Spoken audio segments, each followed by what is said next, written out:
Say it. Whatever, whenever, whatever. I'm gonna punch you.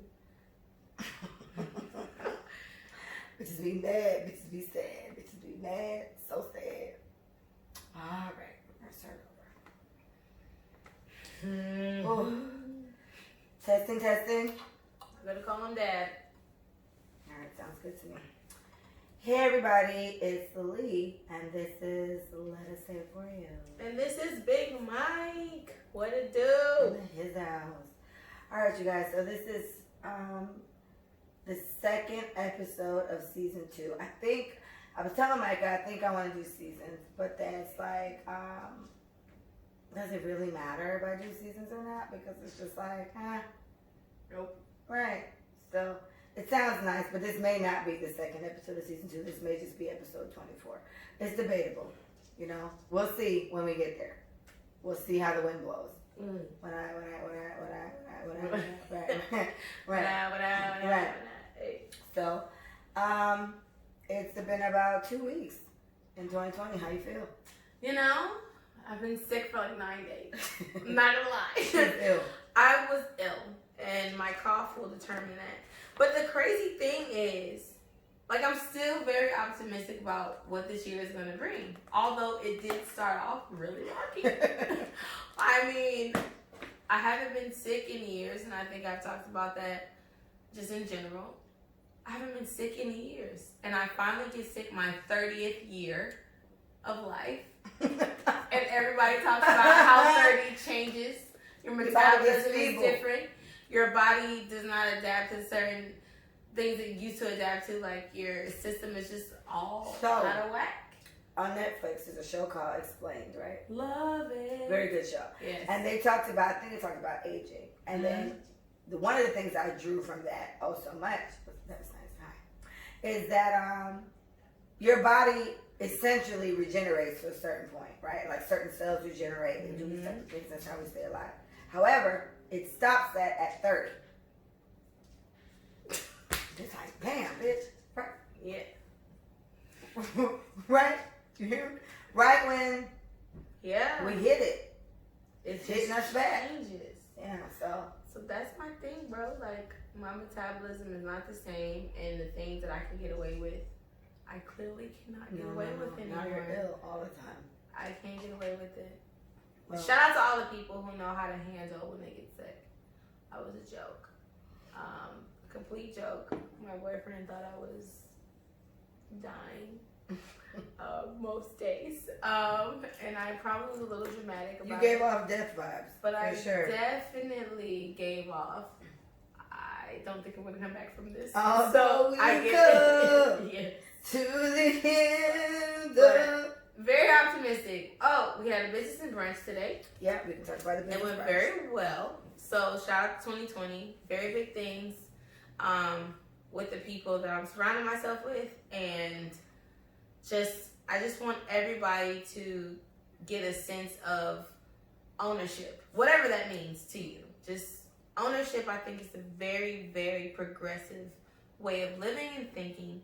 So in whatever avenue, just trying to gain some ownership of something. Send a message out to black men in this situation, like we talked about today, getting them definitely, because black women always come to things like this. Black women always, women in general, go to events and they seek out partnerships and networking and things like that. But men, it's just, you're like not even a part of the conversation, and we need you to be part of the conversation. So just, even if you're not interested in business and you just going to support your homeboy, or you're going because there's something else to do on a Sunday afternoon or a Saturday evening, whatever. Men, I want to encourage you to expound on the things that you're exposing yourself to.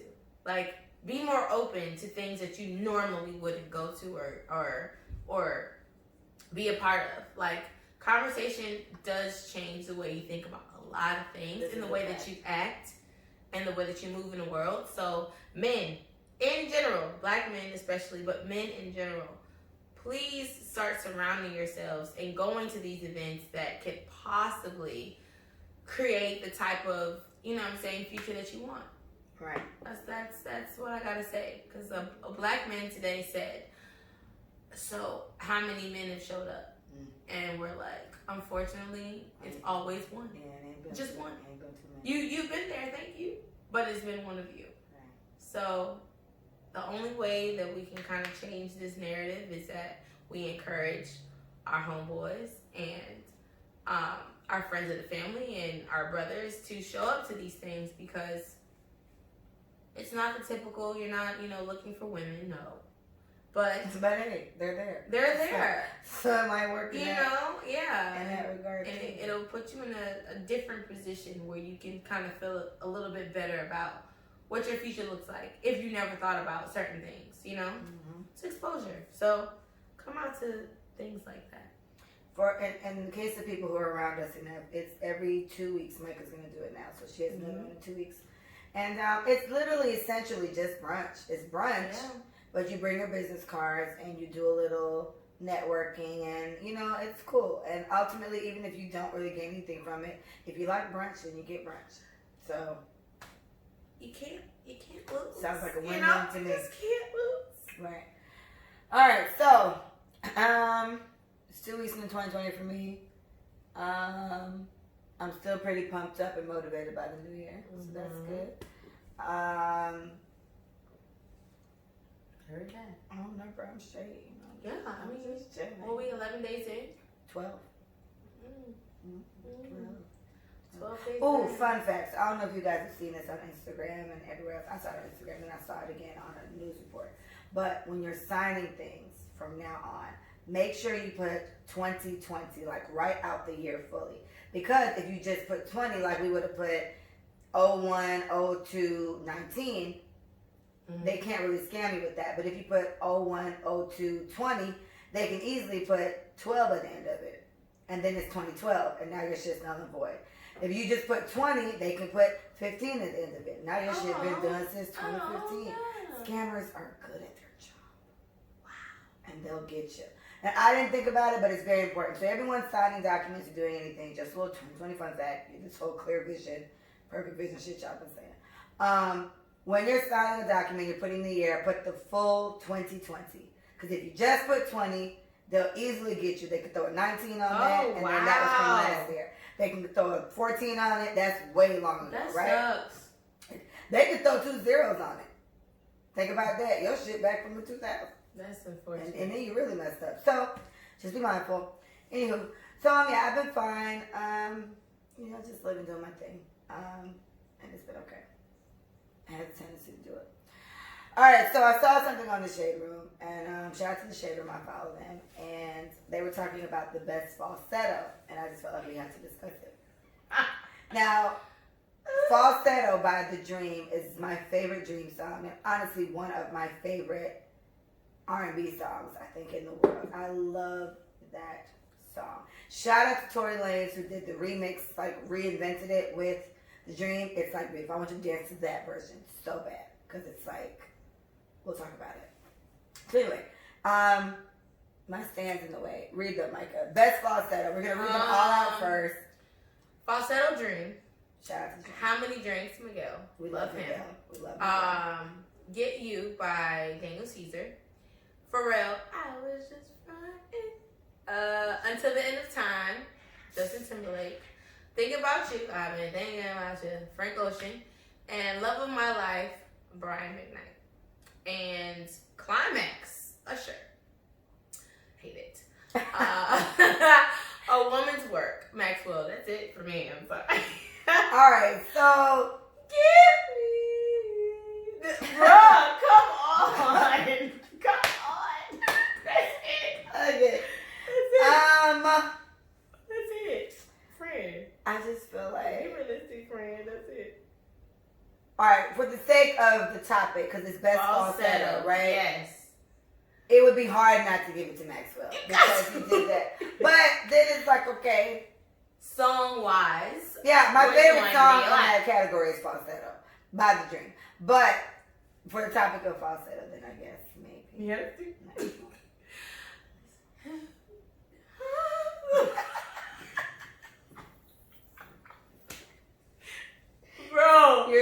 attractive when you do that. Maxwell has to get. So like, I get why you say falsetto because like it's a catchy song. It's my favorite song, nice. The vibe is nice. Like I get like the rhythm, everything about that song. If my voice wasn't gone since your little fucking game night, I would have really like hit them notes. But I'm saying, in a fuss, she like, ooh, baby, I get it. love it. You said Justin Timberlake till you heard Maxwell. Sing Justin Timberlake songs. Sing them all, Michael. Shut. Falsetto, we did falsetto. Do how many drinks? Frustration. Watching it. Okay. Hey, and we love Maxwell. I mean, we love Miguel. Ooh, dum, dum, dum, dum. Who ever thought I'd get you?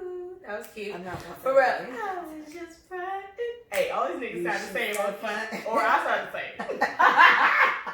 Is it me? Because, sir. Low key. Ma'am. It's the time. I've been thinking about you. I'm thinking about you. Na, na, na, na, na, na.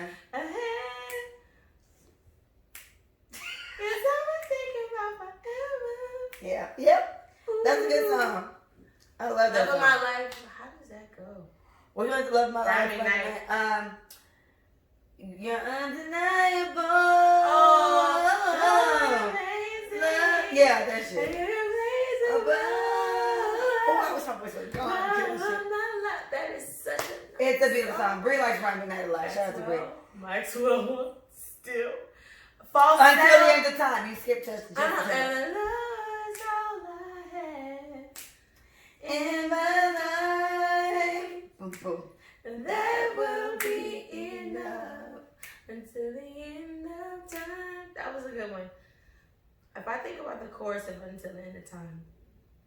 The one with him by himself or the one with Beyonce? Because you know she was on the remix or some shit. No. I prefer the one with him by himself. And she's like, well, Beyonce is the most. Like, I'm sorry, that vibrato, I just sometimes, babe, I want you to sing the note. But sometimes, like honestly, like on some real shit, like I get into a song based off of the notes, based off on the sound, the melody, whatever. However you're flowing. If you're doing all the I'm getting lost. And I'm confused now. I want to feel it. I can feel runs. I can feel high notes. That makes me get goosebumps. But when you start derailing from the script, not the whole time. Not if you want me to be emotional about your music. I can commend you on knowing how to control your voice. I think that's beautiful. All right. So far, we're going to conclude that it's hard for me to not say Maxwell too, because that's honestly the whole fucking song. We can go. Oh. Cry. This woman's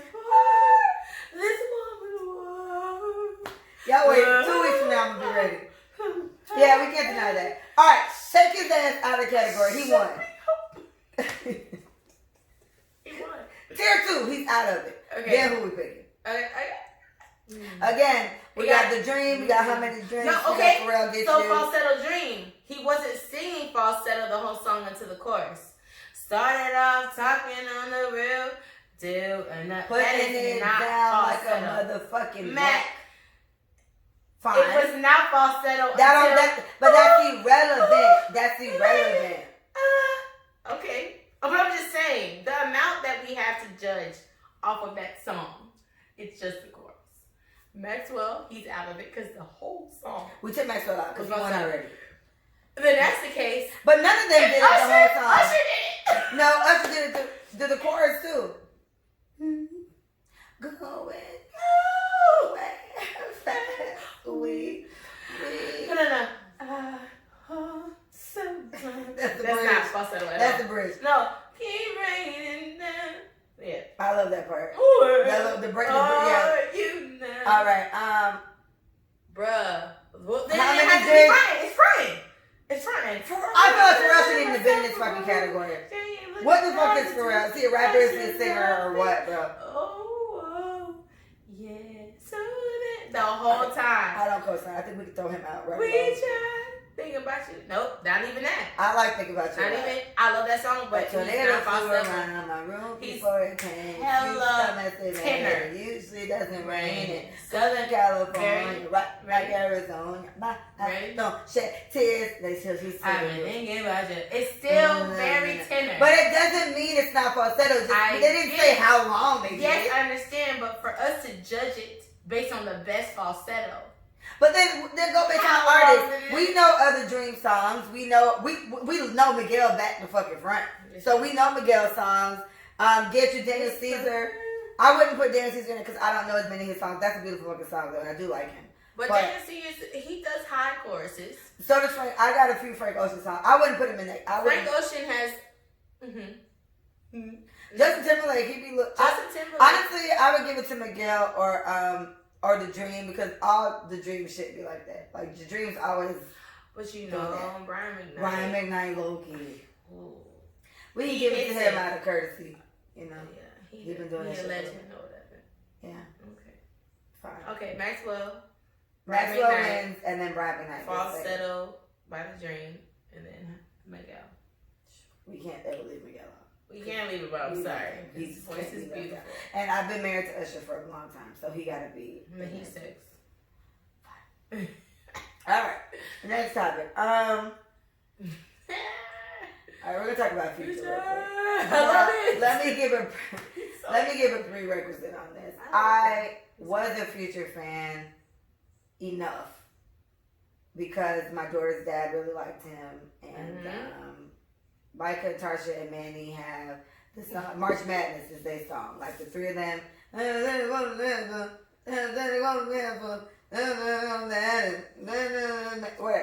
That's their song. And fine. His little album with Drake, I know pretty much all the songs. I heard two. They just dropped one 2 days ago. An album or a song? An album. Oh. Drake and Future just dropped it to. I'm gonna try to ignore it. You need to listen. No. Because I'm sick of his shit. All right.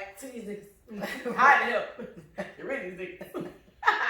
What happened? But anyway, so he's likable. He's a likable artist and all that. Up until he had this whole back and forth with one of the mothers of his many children. Yeah, so many. And so at the time, this might have been early 2019, but it could have been 2018 too, where it was Brittany, whatever the Brittany one's name is. She has a kid with him, and he was just throwing jabs at her. And while he was throwing jabs at her, it's because Joey Chap, I think Joey Chap is the one that's Bow's baby mama. She was pregnant at the time. He was fucking with her, and then she got her pregnant or whatever. So while he was dealing with her and all her pregnancy stuff, he was kind of throwing jabs at the Britney baby mama, which is the one that I heard right around that time is the one he always goes back to or whatever the fuck. Now it seems like he goes back to all of them, right? So I was offended just on the strength of being a woman by the way he was handling her, because it's just like, this is when he made all his comments about you can cry in a whatever, you can cry in a whatever. You cry in bed. Yeah, and he took videos of purses he got, and it was, just, he's this type of shit he buying for his bitches, right? And I'm just like, that's the mother of your child or children. I don't know how many they got together. And it's like, one day your kids are going to see this. And I never respect a man. Like, if I meet a guy today and date him, a guy that treats his baby mama like shit, I just can't fuck with you. Anything can happen to us. This woman has to take care of your child. For no other reason. Fuck everything else. She has to mentally be stable enough to be good to your child when you're not around. And you about to drag this bitch through the mud. What if she crazy as fuck? Then your baby dealing with a battered bitch in the house, losing her mind. It's like, be mindful. You ain't got to babysit her, but you don't have to be a dick about it. I'd rather you just ignore the bitch. She may still be mad, but don't throw those little jabs out and rub shit in her face. He was just hugged the fuck up, taking pictures, posting each other on whatever, and then literally like, it was probably about 3 weeks later, he was with Bob baby mama, and they was in an island somewhere, and then a couple months later she ended up pregnant. And it's just like, it's almost like he's like, you know what? Thank you for giving my seed life. I need everybody to be okay. That's what it seems like. Because if you can bounce from ex, but it's not really an ex, it's like a baby mama. Like you're tied to these people for the rest of your life. You know what I'm saying? So like the fact that he's bouncing around back and forth, like giving them certain treatment, it's like, in a way, it's just like, okay, I see you trying to keep it cordial. As far as he's going, I think it's unnecessary. Okay. You know what I'm saying? The point is, okay, let me go back. We'll digress. That's when I lost respect for him, the way he handled her, right? Yeah. I think me and you talked about it, me and Terry talked about it, and it was like, oh, well, they signed up for this shit. That's their business. I was like, it doesn't make sense. It's not an excuse. That's the you mother of treat the people children. better. How could you do this? Whatever. So, now, since Joey, he's gotten, allegedly, like 2 more girls pregnant. There's one right now that's constantly arguing him in social media, trying to get child support and just get him to acknowledge the baby. I asked Carla, I was like, how the fuck is he dodging these paternity tests like this? Like, I thought you had no choice once the government said you had to do it. He was just like, honestly, I don't know. This nigga must have great lawyers because it don't make no fucking sense. And then he's Future, so regardless if he's smashing or whatever, women are opportunists when it comes to Future because of who he is. That's his problem, though. It is, but it's also the problem of the girl who is messing with him. Like, there's no telling how many women... Okay, no shade to the women, but there's no telling how many other men that she's smashing. And you're pinning it on the most likely one that will take care of you. So it's like, okay, I see what you mean. At the same time, I don't gotta take this because you a hoe. And I feel like you a hoe. And I feel like you smashing a couple of niggas. You know what I'm saying? It could be a situation like that. But I think if someone says this is your child, you might as well just take it just to prove it right or wrong. Yeah. So I don't know why he's dodging it, but he definitely should be on some, okay, fine. You think it's mine? I'll swab. I'll do the necessary. Yeah, because he's dodging it like aggressively, and it just kind of honestly fuels more fire to the fact that you are the father. But again, I go back to the children. So her and she's like baby mama number 8 allegedly, and then there's a number 9. And so what she did was her and number 9, number 8 and number 9, did DNA tests with their kids to see if they're siblings, and they are. So, Future, they're your children, right? Unless they fuck the same other nigga, right? Which is also possible, but whatever. So it's like, my nigga, how are you dodging this paternity test like this? And whatever. But then again, like I said, it goes back to the kids. I feel terrible for these children. One day, if these really are your kids, they're gonna grow up enough and be like, my daddy did all this shit to avoid raising me. Yeah, but then they also have to put on their mom, like, mommy, I don't know how militant you were with your vagina and how loosely you were all right, so wear or not. What me and Tampa Confusion talked about like 2-3 days ago, he was just like, he puts more blame on the woman in that situation when she does this, and I said I put more blame on the guy. So he ended up agreeing with me because I had a great point. My point is, if you're a man and I'm having sex with you, and you probably don't want to kill me, whatever. You are nutting in me, and then guess what? I get to decide what the fuck happens with that kid. True, it's not your say so, it's my body. Right. Once you nut in me, I can decide to keep this baby or not keep this baby. It's my choice. So yes, it's irresponsible of a woman to get nutted in by some nigga, but at the same time, you have no fucking say so after you nut in here. So yeah. I think it's more responsible on your part to do that and give away control to somebody and then expect me to just do what the fuck you say. Right, if my whole goal in life was to get pregnant by Future, I did it. I've succeeded. Yeah. She'll eventually get this money she's waiting on. All she's gonna get is back child support and all this other shit, and he's gonna be a fuck nigga per usual. Yeah. So it's like, I think it's more irresponsible on the guy's part. Yes, for a woman, if we're accepting that there are women out there that literally just sit there and plot on rich niggas, right. Once I am nutted in, that is it. Yeah. It's my say so. Yeah. You have no control after that. Yeah. And literally, even if I could probably never make you sign a birth certificate, it's always my baby. And the responsibility of a guy's nutting in a woman. Like, can we just be real? Like, if you don't want anything drawn to you or to come back on you, yeah, you should be like, you know what? So let me slip and slide up. You fine, but I'm doing so lot. But I ain't gonna search you. I'm not. You know, it's like I don't want to deal with that. Like, I've been through a lot. Where's your condoms? Do you have a female condom too? Let's double this up. Oh, you got your shit going on. I got mine going on. There's no way that I can be tied to you legally, because essentially it is a legal thing. So at the end of the day, like you said, it is up to the woman after the sperm has entered the vagina.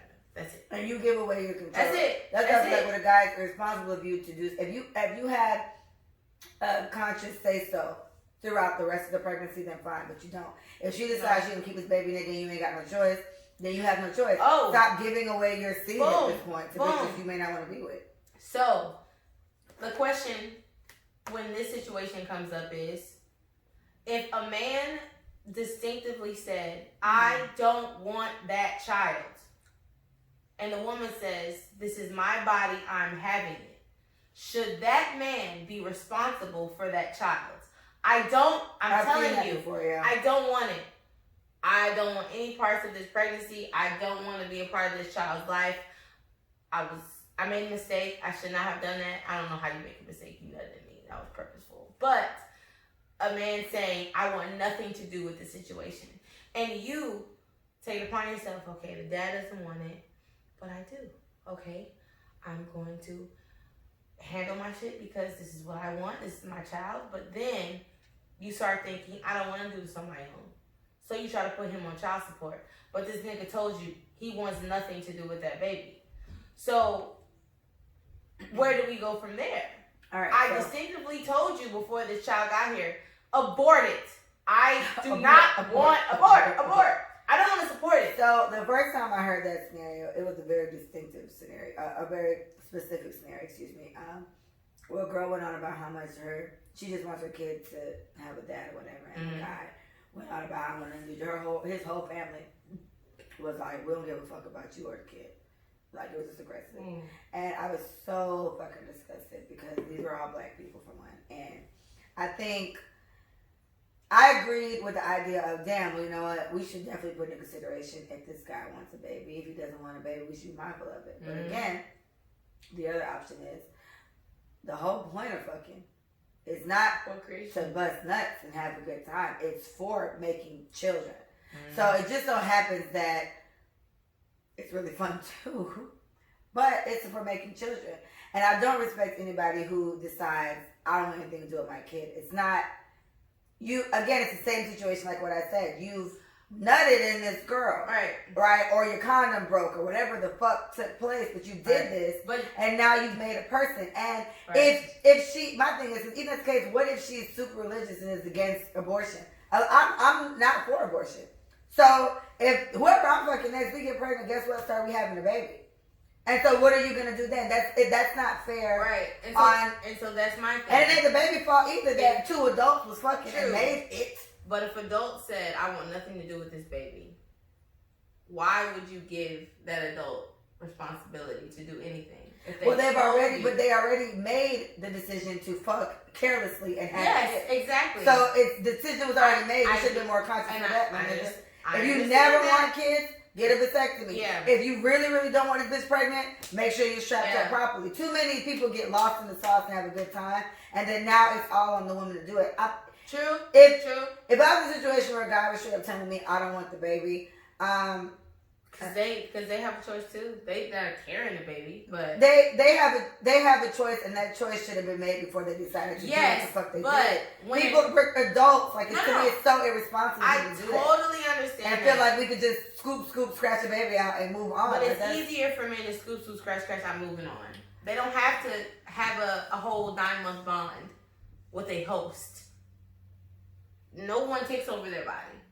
You know what I'm saying? They are allegedly like parasites. Yeah, that's what I'm saying. It's hilarious. You're a host to a parasite. Men never feel that, right? Yeah. Like they just get the residuals of it. It's like you have cravings. I gotta get up and run to the store for you, or I gotta rub your back, or I gotta whatever. But they don't feel what it's like to carry a child or to be pregnant. So my thing is, if a guy says, off rip, I want nothing to do with this baby that we carelessly made together, because we did. Right. I didn't want a baby initially, and you didn't either. But guess what? We had a night, and we both were irresponsible. I decided to do this, and you let it happen. Right. It's your body, whatever. Right. And after it was done, you took a pregnancy test. I'm pregnant. Thought I was a baby there. Oh, like, yeah, I'm straight. I just aborted. We good? No. Just abort it. You know what I'm saying? I know somebody who's had an abortion, had one abortion, and they've had mad complications with their pussy and their ovaries ever since. Fuck you, sir. But it's more than one abortion too. So true. If you think about continuous but the first one she had is what caused the second one. Because there was a fallopian tube pregnancy and her shit was fucking thrown off whack ever since. Mm-hmm. So she's never been the same since she had the first abortion. That's what I'm saying. Because they didn't want the baby. Fuck you. Yeah, it's messed up. Like the moment. And guys don't. I don't think guys think about that. The moment anything happens with that, like everything in there is so fragile. Like it is a intricate system that if one thing is thrown off, everything is messed up. Like I was just watching Explained and fertility and birth. Shout out to Explained. Shout out to Explained on Netflix. Awesome show. I was just watching them talk about, the way that conception is done, with women and their bodies and whatever. I didn't even know that after the sperm gets into the fallopian tubes, little hairs come out to direct them to the egg. It's like it's called the cortex. And it's crazy because it's like you think the sperm is just aimlessly going, and they are to a certain extent. Mm-hmm. But it's certain waves and pulses that pushes them towards where they need to go. And I'm just like, this is incredible. Anatomy is insane. The human body is perfectly amazing. And for people to just be having sex just casually, no condoms, just getting nutted in, like y'all don't understand like the extent of what this stuff does and how it works. Like it's a real thing. So at the end of the day, guys, I understand that you feel like you have a say in wanting it or not. Ultimately, and it's her they do body. have a say. Ultimately, it's her body. She gets to decide. So if she wants to keep it, then that she's keeping it, and then you, are gonna have to decide what type of person you're gonna be. And most guys they don't choose a ladder. They don't choose. We talked about this before when it kind of came to. It's one of those things where, fine, lady, you're in a situation where this guy wants nothing to do with your baby, and you guys have made the baby already. The noble thing to do is to keep your child, and blah blah blah. The noble thing to do is to keep your baby. You'll get less judgment or whatever, but no one has to deal with you struggling to figure it out. And the man you got to argue with every other fucking day to help you out or to give you support or whatever the case may be. We had a situation before Michael where I was having a hard time with my daughter's dad. And Mike was like, put him on child support. Like, I don't understand why you even sit there and stress about it because it was about money and we argued so much.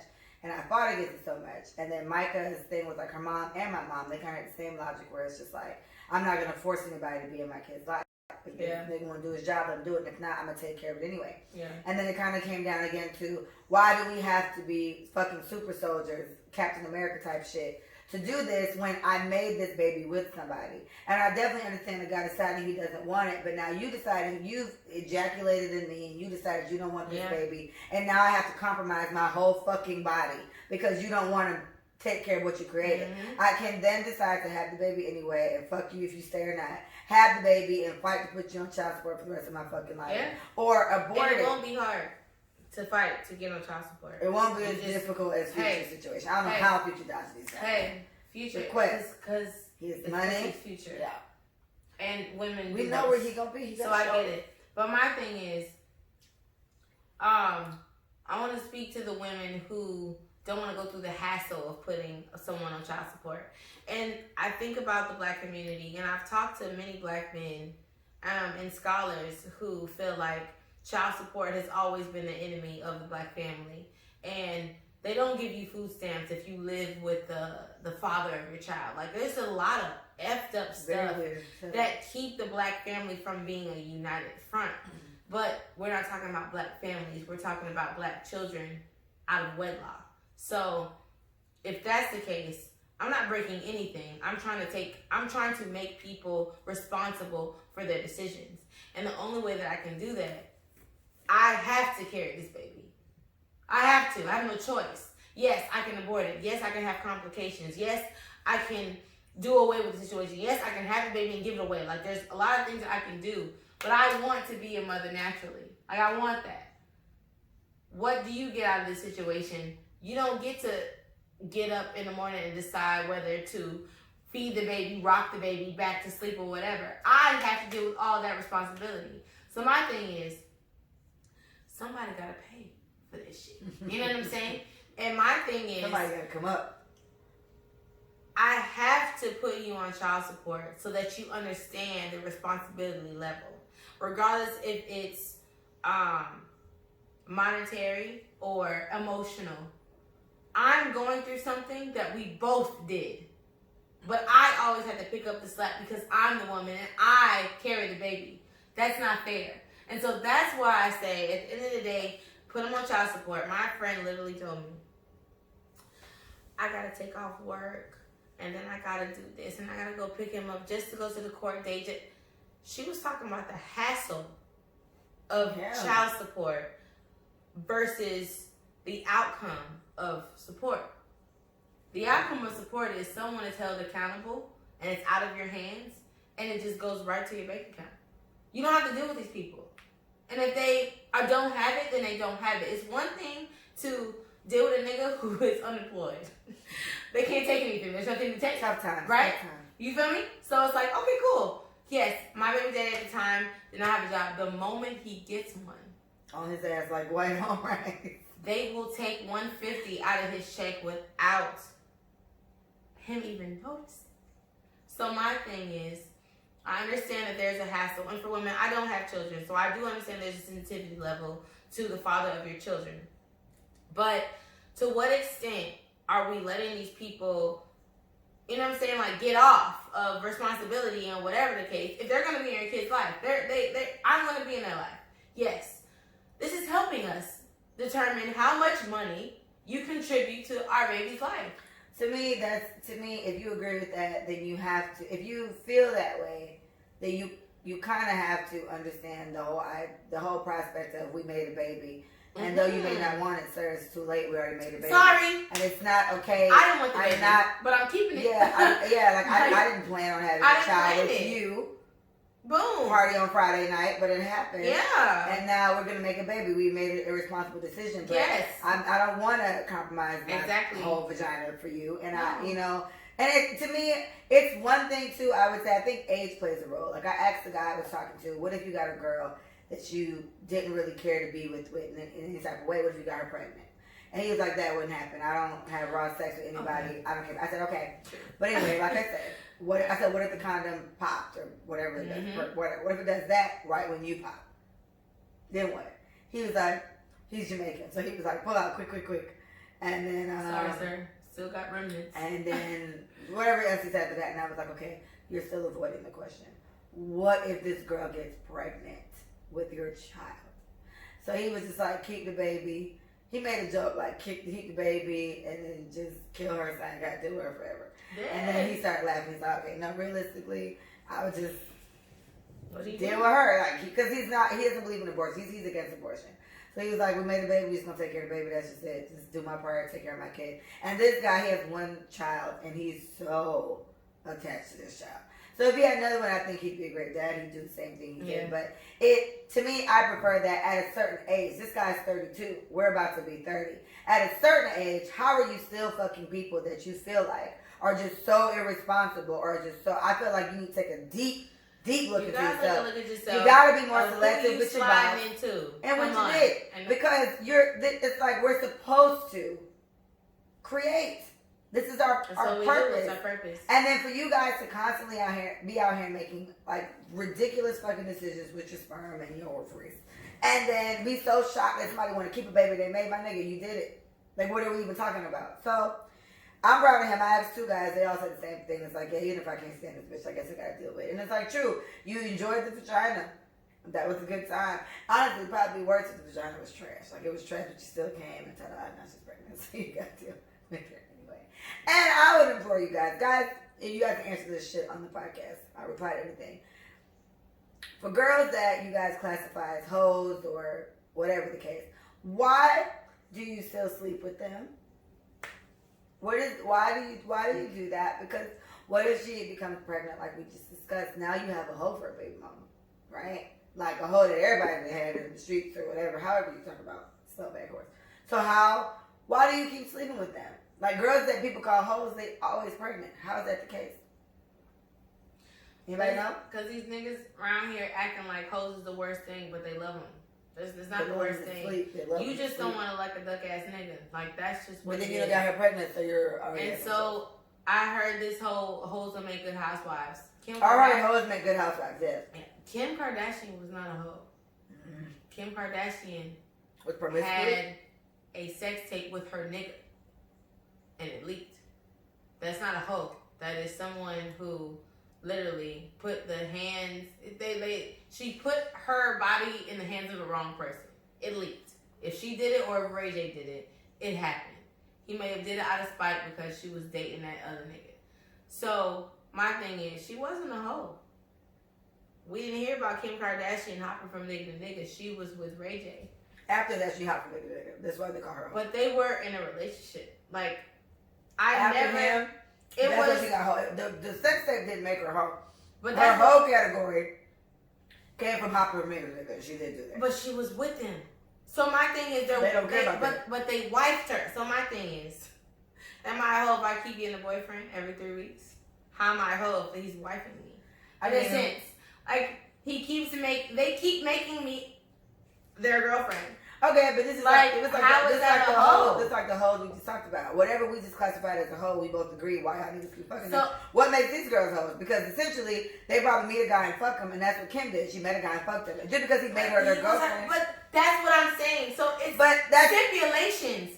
They only made Kim their girlfriend because she's Kim. If she was a regular bitch in a bush somewhere, we have to go based off who she is. But then to me, that's not fair to the hoes. Then they're not. Then they can't be classified. Then they're not hoes. All hoes been classified as hoes. You're no longer. In general, in my eyes, right. If I go from boyfriend to boyfriend, that doesn't make me a hoe. That makes me a serial relationship person. I'm a serial dater. I'm a serial girlfriend. Right. It doesn't make me a hoe. I wifed him. He wifed me. He's my hubby. We're together.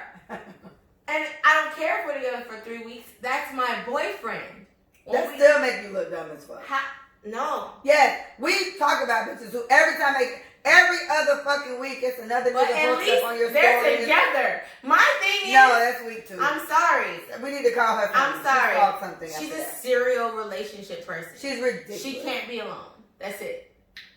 Because I have some type of respect for women who can hop into relationship to relationship. Men don't hop into relationship to relationship. No, they hop into talk shit to talk shit and to every now and then ship or whatever the case. They don't commit. When I come to town, ships. Exactly. These women are committing to these men for however long. If it's 3 weeks, then hell, I'm committing. No, and then we're assuming these guys claimed Kim. Kim is also Kim Kardashian. No, but here's the gag. She's Kim Kardashian. Everywhere she goes, they're infamous for apparently calling paparazzi to show up. So we went Tap 42 today. Someone from their team, Kim Kardashian sent me a paparazzi. And they're there. If I just went to look at this nigga, I've been fucking him for 2 days, and then the paparazzi's there, then it's Kim Kardashian spotted with black guy. Oh my gosh. And then maybe that puts pressure on to be in a relationship. We don't know if they're claiming each other. All we know is we see them out time after time after time. Maybe she's pressuring these niggas to be with her. So my thing is, I'm done calling hoes. I don't want to go. I'm trying not to go into the whole Kim Kardashian thing because I'm not really sure what happened. But I know Reggie Bush was after Ray J. And that was a relationship that lasted some time.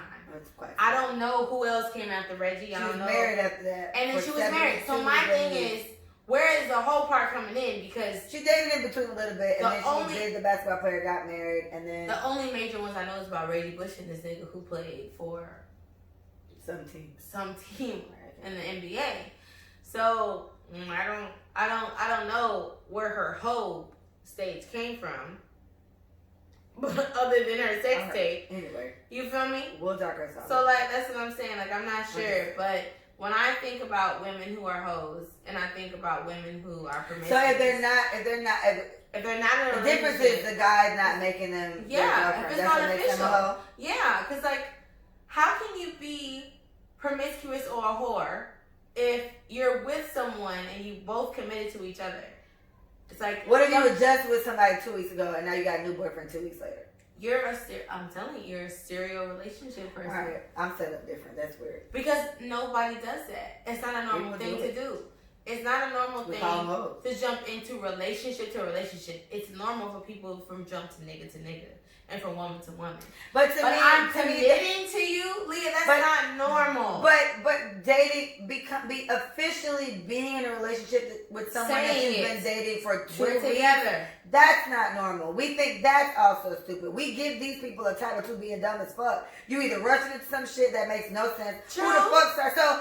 There's still negative vibes coming off of doing shit like that. Yes. And for one woman, it's 1 year. She'd have been in 12 fucking relationships. That means if we gonna average it out, that's one a month, my nigga. 30 days. Every 30 days you get a new nigga. And not even 30 because it gotta be every like fucking 15 days because you need at least a fucking week timeout to give you pussy a break. And then you meet a new nigga and oh my gosh, in 8 days we go together. This is some high school shit. Whatever. Future.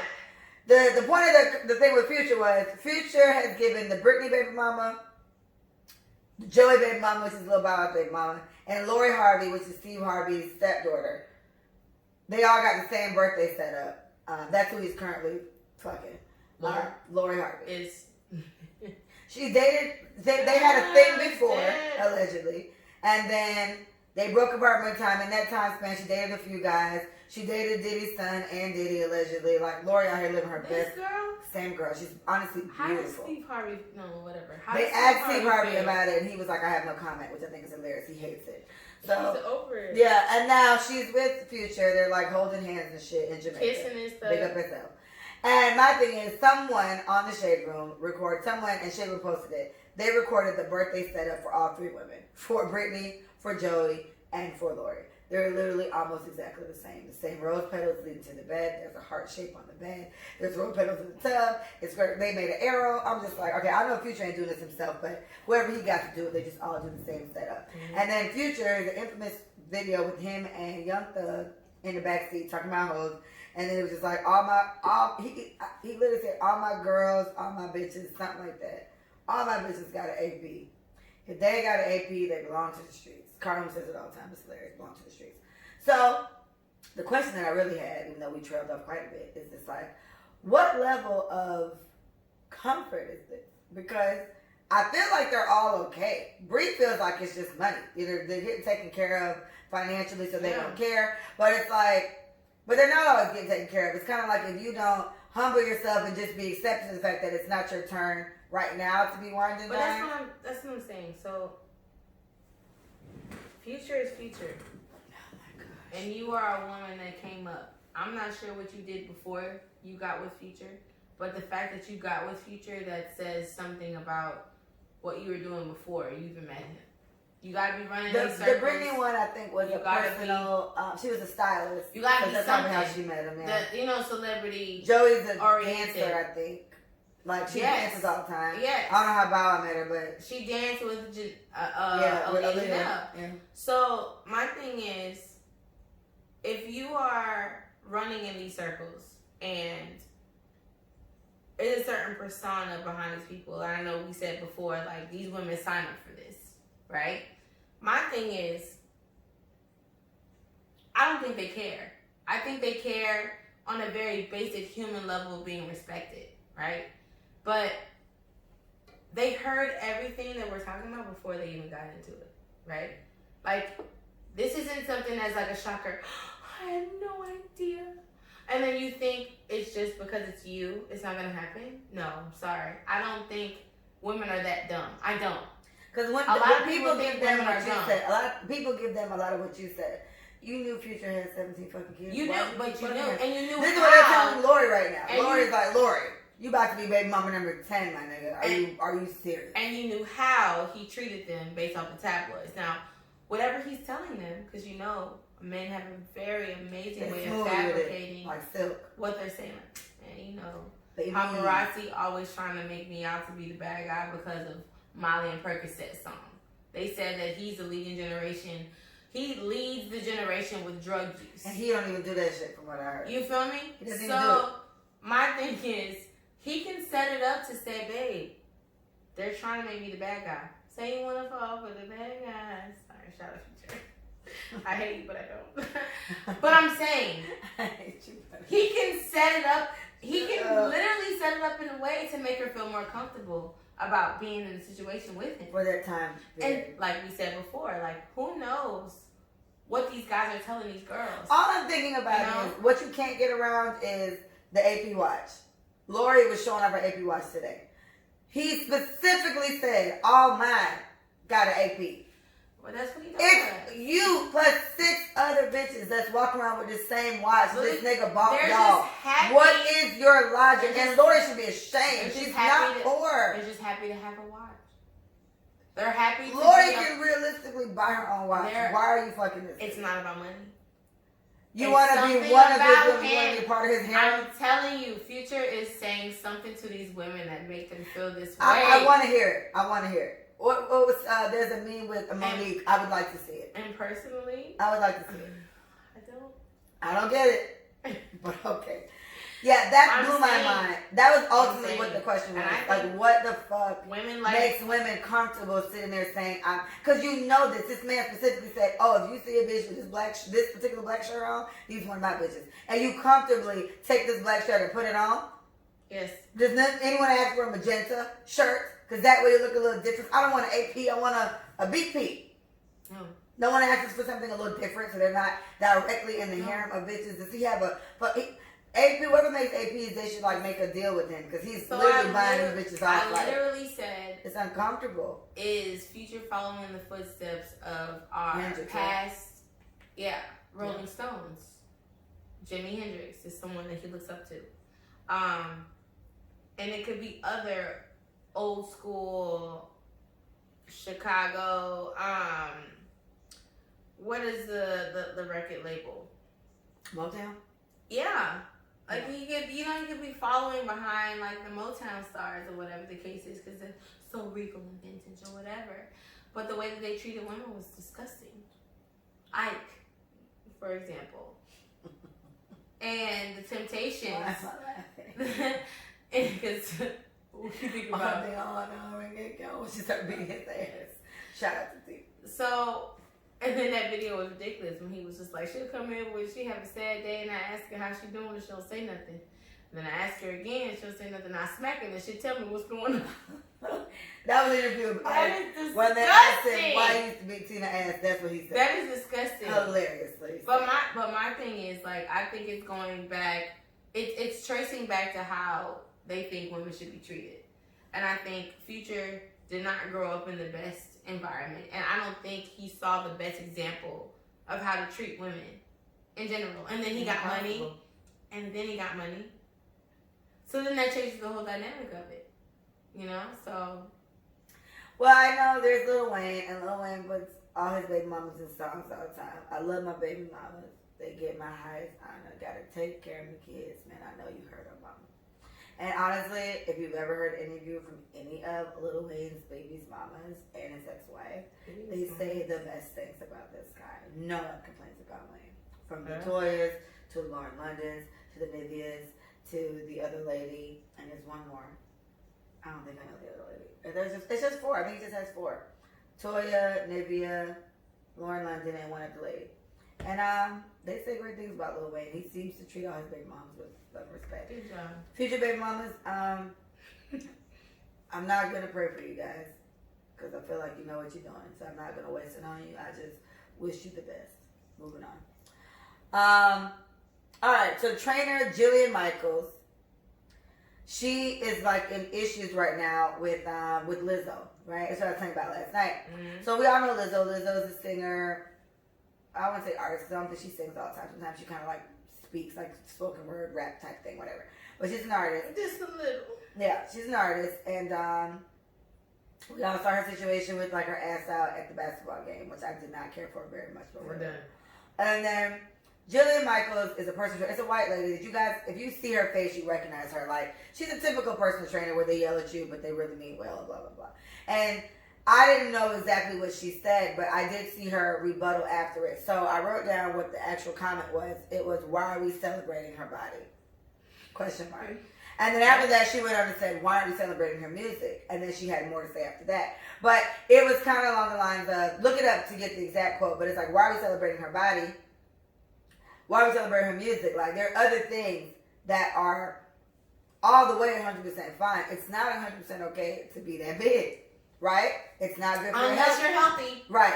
And then she went on to say, what all I saw last night was her rebuttal after. I don't have my phone on me, but she said something to the effect of, I'm never shaming anybody for anything. I'm just saying I think it's very important that we always keep in mind with whatever we're saying that you need to be healthy. There are health risks at being a certain size. Right. I'm not discrediting anybody or anything, and I'm a personal trainer, and it's just what I do. And so the question is, I guess, me and Mike can probably low-key feel the same way, but I get Jillian's point. It's like, of all the things to praise and salute, it's I like, said it last time. Why is this the case? I definitely said this last time we had this conversation. Like a couple episodes ago. At the end of the day, you keep pushing towards big is beautiful and I'm sexy with the skin I'm in, blah, blah, blah. Are you healthy? Like, on some real shit, like, at the end of the day, are those pounds contributing to the betterment of your life? Or are they a hindrance? Are you closer to high blood pressure? Are you closer to high cholesterol? Like, on some real shit, like, and I know, and I even said, thyroids are an issue why people can't lose weight. Heredity, in some way, like, cancerous cells, like, I totally understand the body and how it works and how some people are just blessed with a better genetic build. Yeah. But you're not. Are you healthy, nigga? With your 300-pound head ass? Like, are you healthy? You can be 300 pounds and healthy. You can be. What would that entail, being really tall? Yes. Because short people, 300 pounds, is nothing healthy about that anyway. Yes. If I'm 5'7" and I'm 300 pounds, or if I'm 5'9", I'm 5'9", yeah, and I'm close to 2. Before working out and all that, I'm 180. And I'm 5'9". Do I look like 180? No, because 180 sounds like a lot. But I'm tall. I'm 5'9" and a half. If I was 6'2" and I was 350, still, I'm 70 pounds overweight. So even for my height, I'm supposed to be 155 and I'm 180. That's my body mass. That's just, and exactly. So scientifically, we're going based off a white woman's body. Let's just be real. They're not taking account of ethnicity and whatever, these thighs and shit. They're not. I'm not the prototype.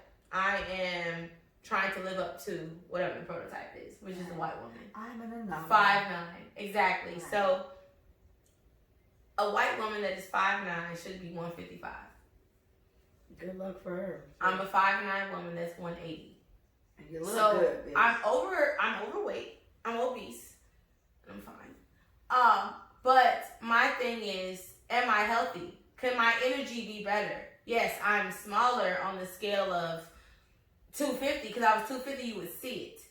I'm 180, you don't see it. You know what I'm saying? So, am I healthy? No. Do I lose breath walking up the stairs? Yes. You know what I'm saying? Like, it's small things like that. Like, I will walk up the stairs and be out of breath. That's not good. You need to have a certain energy, a certain level of athleticism. And even if you don't work out, like, there should be something that is equaling out your health levels and your vitality. You know, this is all of that. You know what I'm saying? So, are we celebrating fat ass women because we don't want to shame them anymore? I don't want to shame you because you're a fat ass girl. You're putting them at a disadvantage. You're putting them, because you're not making them better. You can be a fat ass woman that's healthy. Are you healthy? You can lose 30 but that's pounds. The point. You gotta think about it like this. Like the whole the metaphor. A hit dog will holler, right? So she asks that question, and she obviously does stress health and things like that. And this is my personal trainer, so in her opinion, she may just be assuming Lizzo can't be healthy at this weight. She can't be. This is why it's not okay. But that's the point. You said women can be big and be healthy, so she could be. Yeah. She could be healthy, and we just don't know. Yeah. So I don't know if Jillian asked the question, are you healthy? But Jillian's implying that anybody above a certain weight isn't healthy. That's what I'm saying. It's too much shit around your heart. Your arteries getting clogged. Over a certain weight. I'm 5'9", 180 pounds. Right. I should be based on the scientific BMI of a white woman, I should be 155. That's healthy for me. Meaning, not too much fat around anything. Right, my arteries and my energy level and my metabolism and my fat intake, whatever. I'm way past 155. Right. I'm unhealthy and I'm obese. If you're 20 pounds over whatever you should, you're obese. You're obese. That's what it is. And most Americans are obese. Yeah, So I heard that too. If you think about it, I heard in 2020, like more than 90% of Americans will be obese. That's sad. And like all it takes is 5 more pounds over what you should be to be obese. 3 more large fries. That's all it takes, and a cheeseburger, and that's it. So my thing is, I mess with the trainer for saying what she said because at some point, I love that people are celebrating bodies. Please keep celebrating bodies because everybody's different. My 120 does not look like your 120 because we're different. My 150 is not going to look like your 150 pounds. I'm taller. It's just not going to be the same. But how is your heart beating? How is your blood and your cholesterol? Like, It's just making me like. because it's funny. Like, it's just like, how is that working for you? How is your heart beating?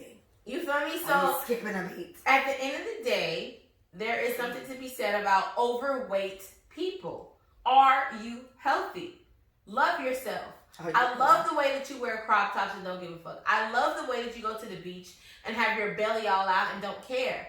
Keep the confidence. Sis, if you run down the street, will you pass out and need an ambulance? That's what we're trying to figure out. No, a real talk. If you run down the street on the sand is heavy, so I get it. If you run on the sand for 30 seconds, pass out, roll over into the ocean, someone has to come get you. Bro, what is the likelihood? That's how they roll over into the ocean, sis. What is the likelihood of you being okay? Is it higher? Alright. Or is it not? It's not high. It's low. It's low. You know what? Here's She's what hurt. I say. She's down. She's down for the count. Down for the count. He's down for the count as well. He and she are done. I think there's a lot of things I'm very self-conscious about my body, and when I see larger women do whatever the fuck they want to do, especially Jamaican women. I know a lot of Jamaican women who honestly are shaped poorly out here, and they don't give a who fuck. Cares? They look a mesh outfit, that look a two-piece, blah blah blah, and don't give no fuck. I'm like, you know what? Maybe I shouldn't care, but it's just about the way we set up. I guess. Yeah, it's about the way we set up, the way we feel, the way we we care about. So I'm not gonna. I think Jillian made a good point, and I think she should definitely stand by her comment because she's a personal trainer. She does this for a living. What she do? And she feels like Lizzo is not okay. She's not. So, her Lizzo, big up herself.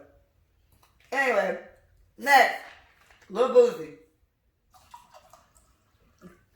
Lil Boosie saw a lovely red sweater at the store, and he bought it. This is a sweater that represents the Kappa. I don't know I just know they're Kappas. I don't know the Kappa something. I don't know what it's called, but it's a Kappa shirt. Needless to say, Kappas are not entertained, and they would like Boosie to take it off. Now, I didn't read anybody getting too spicy with him about it. I did see a few comments like, Boosie, this not okay. You need to take this picture down. You need to take that sweater off. You need to take it down. And then some people were just like, Boosie, I fuck with you, but bro, you can't wear that. Da, da, da. A point someone made was that you motherfuckers shimmy and roll to his fucking song. I'm on what, madam? That is him. Now, he said he did the shirt. I saw the interview. He was like, okay, I'm hearing this the Kappa shirt. He was like, I just bought the shit because it looked fresh. It matched the look he was going for. But of all the people, I'm hearing here from Trail. Trail said Boosie brother is a capper. They teach nigga how to shimmy. They ain't that mad. Yeah. So, I saw a story later of like, he was like, all right, I won't wear the sweater no more, but y'all got to teach me how to do the dance. And I saw some guy, a Kappa, teaching him how to do the dance. So that was cute. But I don't know. I guess the discussion is, I understand how important the fraternity thing is, the sorority thing is to people in fraternities and sororities. But I guess the other question is just like, damn, y'all gonna jump down somebody's fucking throat, and y'all kind of use his shit too. Like, I don't know. To me, it's just so weird. He got a few upset people, but I do think the majority was like, all right, he ain't mean at the bite because he did it. He thought it was cool. And now I'm hearing that his brother's a Catholic. Did he shimmy? They taught him how to do it in this episode. You saw him there doing some shit like this and and whatever. So my thing is like, after the fact. I went to HBCU. Right. I totally understand the respect behind the letters, right? Like they always talk about, you don't imitate something that you have know nothing about. You didn't go through the same process I went through to wear these letters proudly. So I totally understand, but I do think it's a power struggle. And I also think it's a pride thing, right? It's like, if a woman does the Q step, first of all, women can never be Qs. Let's talk about it. They can't. Do women get in trouble for that?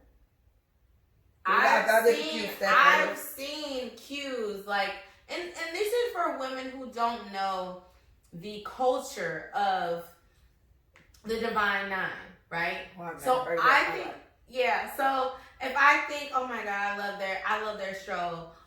And they curvinate, whatever the fuck. She does that. Someone comes over to her and says, stop.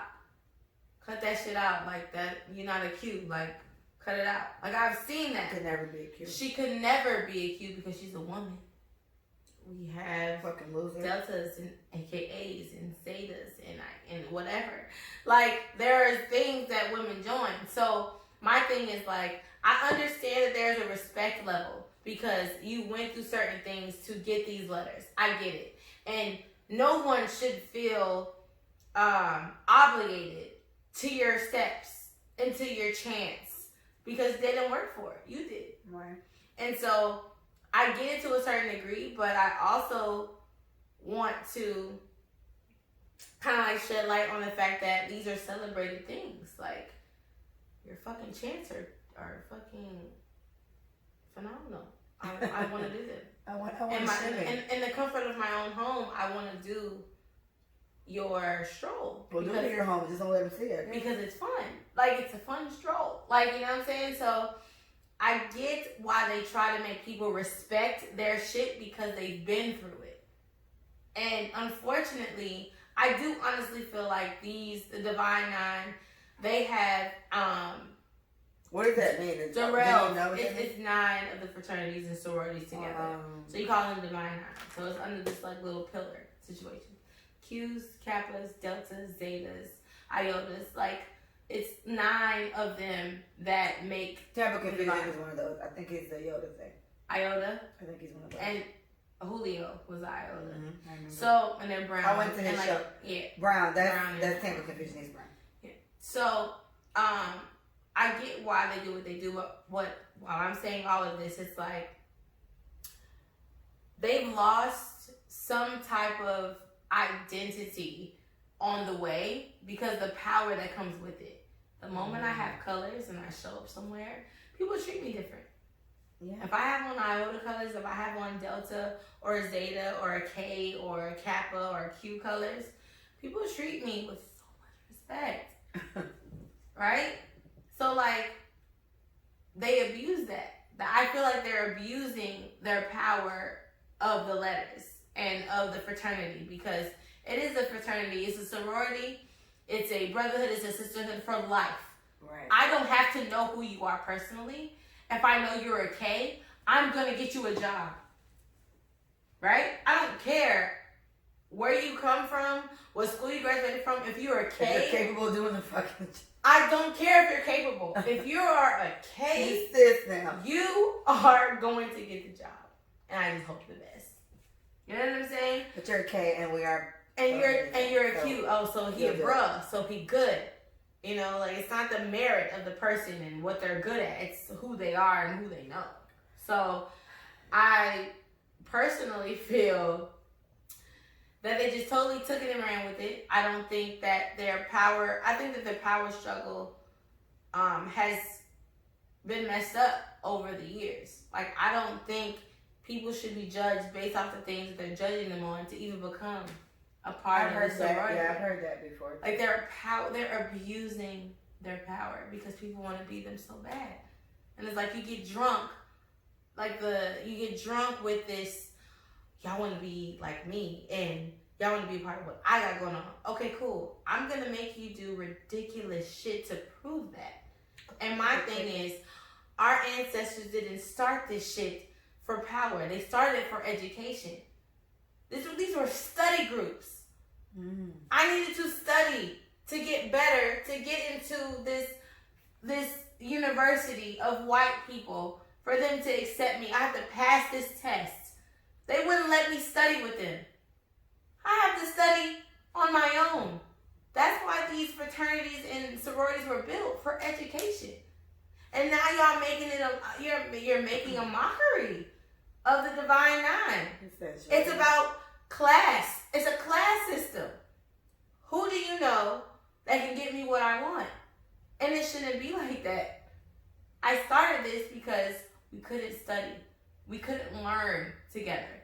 We started these secret ass study groups to get better, to test better, to get degrees. And now y'all turning it into a popularity contest? Well, like, it's just messed up. But essentially, it still kind of does the job. Okay, white people wouldn't let us do what we need to do, so we kind of snuck together to do something to benefit us. In the sake of being a sister in a sorority or a brother in a fraternity, just on the black people that do it, it still kind of helps them out because, I mean, white people get the upper hand all the time just because they're white. So this is a form of privilege for them. It's just like if you were privileged, or if you were lucky enough, or you decided to do it, or whatever the case, you got selected. Now you're a black person that has a form of privilege that most black people don't have. I feel like ultimately it still kind of works out that way. It still kind of benefits in that way because, like you said, if I try to get a job at Holy Cross, some shit like that, and you're and you're talking about the exemplary part of it. AKA too, I guess, then now you're going to hire me. What's the bullshit? You wake me up at 3 a.m. and you tell me to get you coffee. I mean, that's what I'm saying. If it was easy. No, but to get... Everybody would be one. But to get... And everybody... Or they can't be one. Because they... So what is it? If I decide I want to be a Delta or AK or a Zeta or whatever. You can tell on all of them and still cross. So what do? Do I go and I'm like, okay... No. Here's my application. I want to be one. The whole thing is so... How do you do it? God, it's so crazy. Like, nothing about it is just like... I walk in, I want this, I apply, and I get it. No. Or I don't, but... You have to know someone and know someone. You can't directly say you want to be it. I cannot tell a Delta I want to be a Delta. I cannot say that. They're going to write me off for whatever reason. I have to want it action-wise. And be quiet. So I have to... Exactly. So it's like there's a lot of discretion going on. That's why people don't tell you when they're crossing. Right.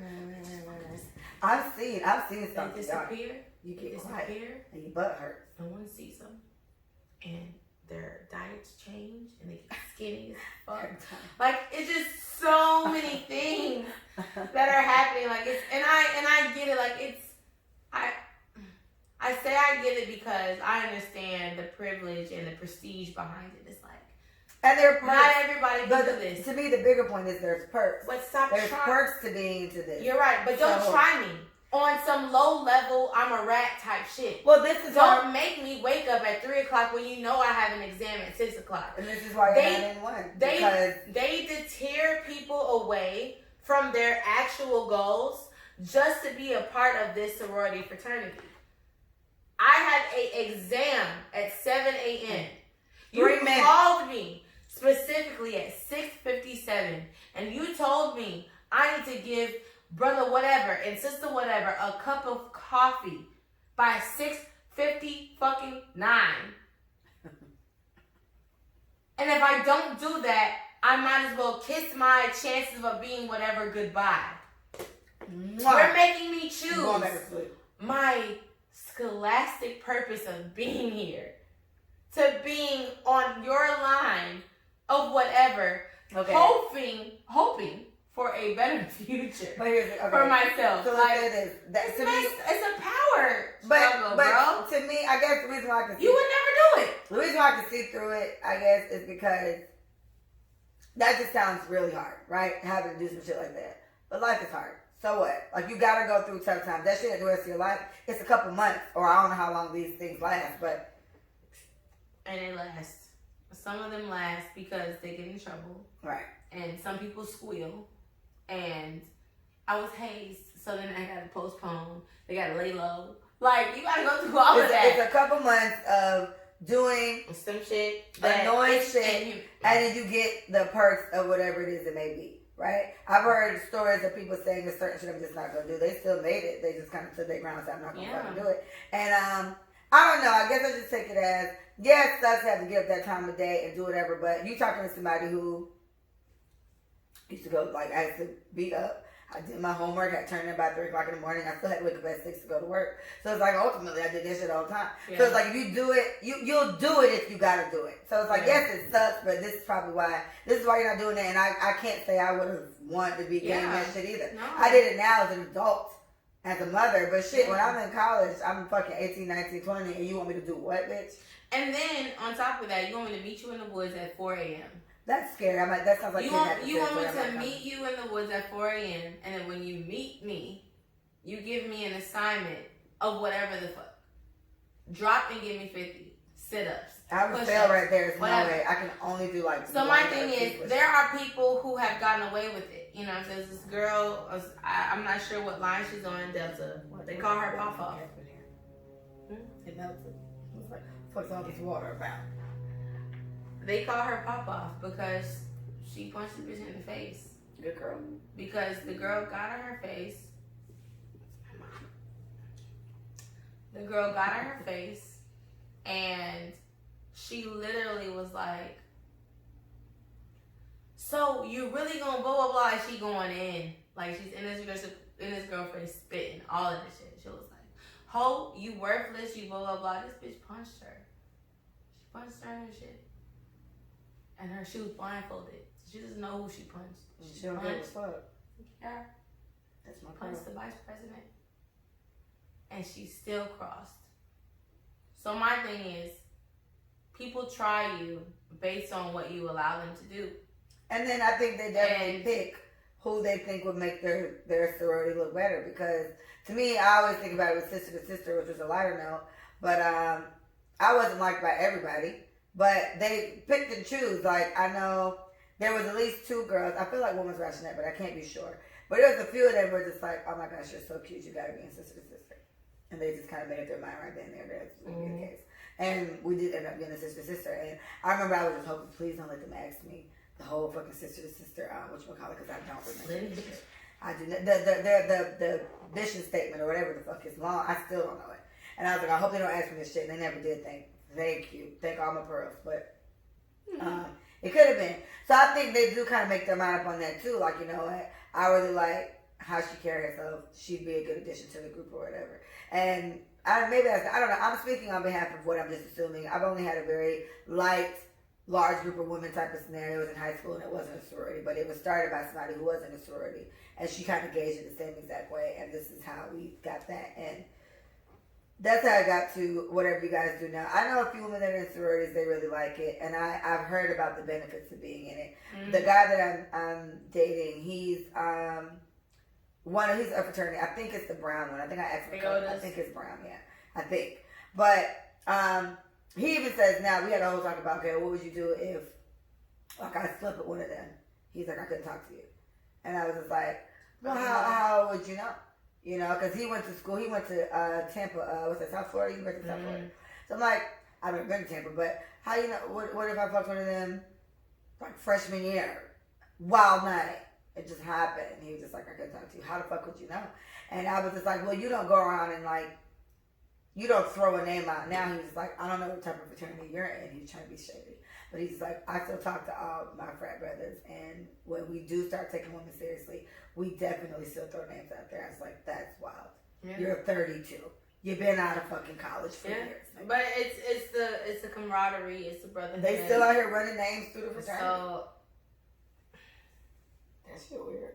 But like, I have a friend who is dating a guy in a fraternity, and she's dated a couple of guys in the same fraternity.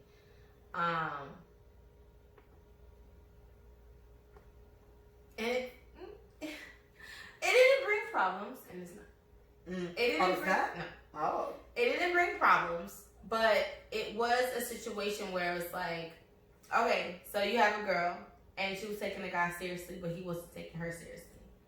So they ended up not talking because he wasn't taking her seriously. And then she found someone, and then he ended up crossing later. Like, he wasn't a part of the fraternity before, but he became a part of the fraternity, and they're married now. That's lovely. And there are two guys that are in the fraternity right now that had history with her and her current husband. He wifed her.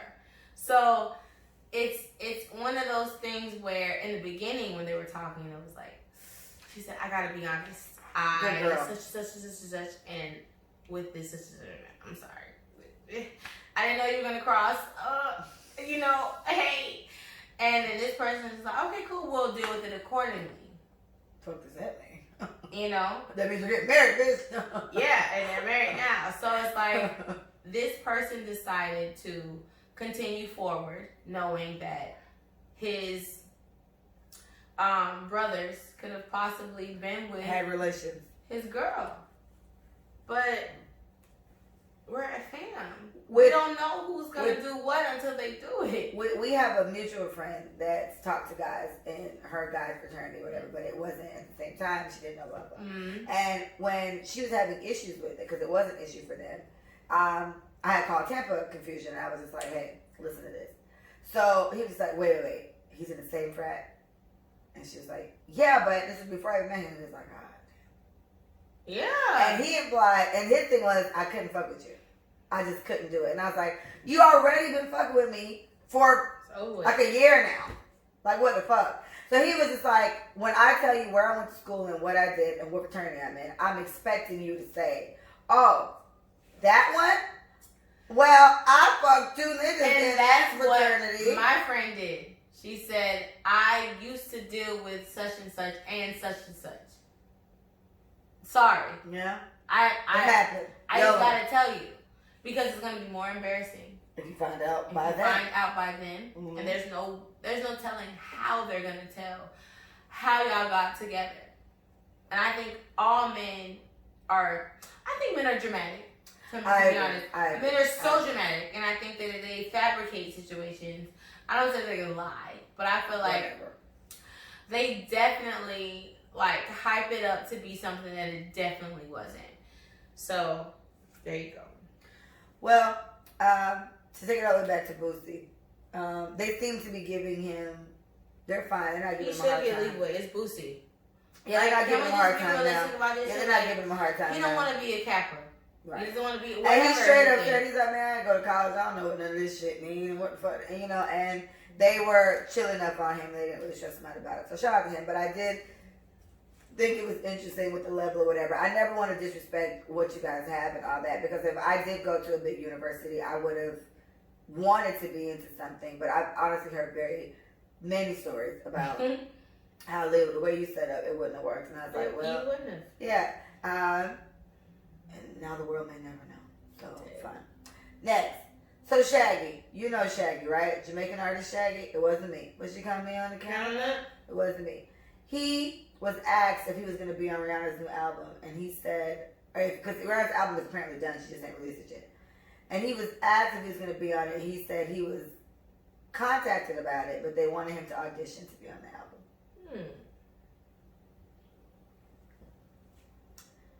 How do you feel about that? It's a reggae album, to be mindful. It's a reggae-inspired album, so I feel like I'm probably going to really enjoy it. But it's a reggae-inspired album. Reggae starts from Jamaica. Rihanna is from Barbados. It didn't necessarily mean her, but I would assume she has enough control over her artistry to say this. But he said he was contacted by her people, and he was told he had to audition. He said, I'm not going to audition. He said, I'll leave that to the young guys. But from what I heard, it's going to be a good album. And went on about his day. How do you feel about it? So my thing is, I feel like you should never feel, this is a caveat to something else, and I'm going to swear to God, I'll come back. I believe it. The woman who played Harriet, she's a woman from London, and the speculation going on in the actress world is, why can't you find American They've been black saying that a people? lot lately, honestly. Why can't you find American black people to play these roles? Because these are African American characters. And there's black people everywhere. So why are you going elsewhere Over to the find Van, exactly? just across the river. They said that people in London and elsewhere are easier to work with. The American black people have a chip on their shoulder as if they're too good to do certain things. And I can see where they're coming from, because American attitude is, we're privileged and we have this. No matter what color we are, we have it better than third world countries. We do. So they're saying that African American actors and actresses, Gabrielle Union, i.e., she's too opinionated. She's hard to work with. She states how she feels, and you can't get away with things. You can't push her over. You can't tell her what to do and just expect for it to be done. You can tell her what to do as far as direction in her play and whatever, but if she hears something off cast, she's gonna say, that makes me uncomfortable because he talked about my hair. What the fuck is going on? And that discrepancy, that difficulty level is too high with American actors. So that's why they go elsewhere to find actors to do American I parts. can understand that to a certain extent, but they still lost me with the Shaggy and Rihanna thing. But my thing is, Shaggy said I'm not auditioning. Agreed. And my thing is, if it's someone's project, right? They want the best out of that project. True. They want everything to be A1. Why is it belittling you as an artist to audition for something because it's not birthright to you? It's not, nothing is given.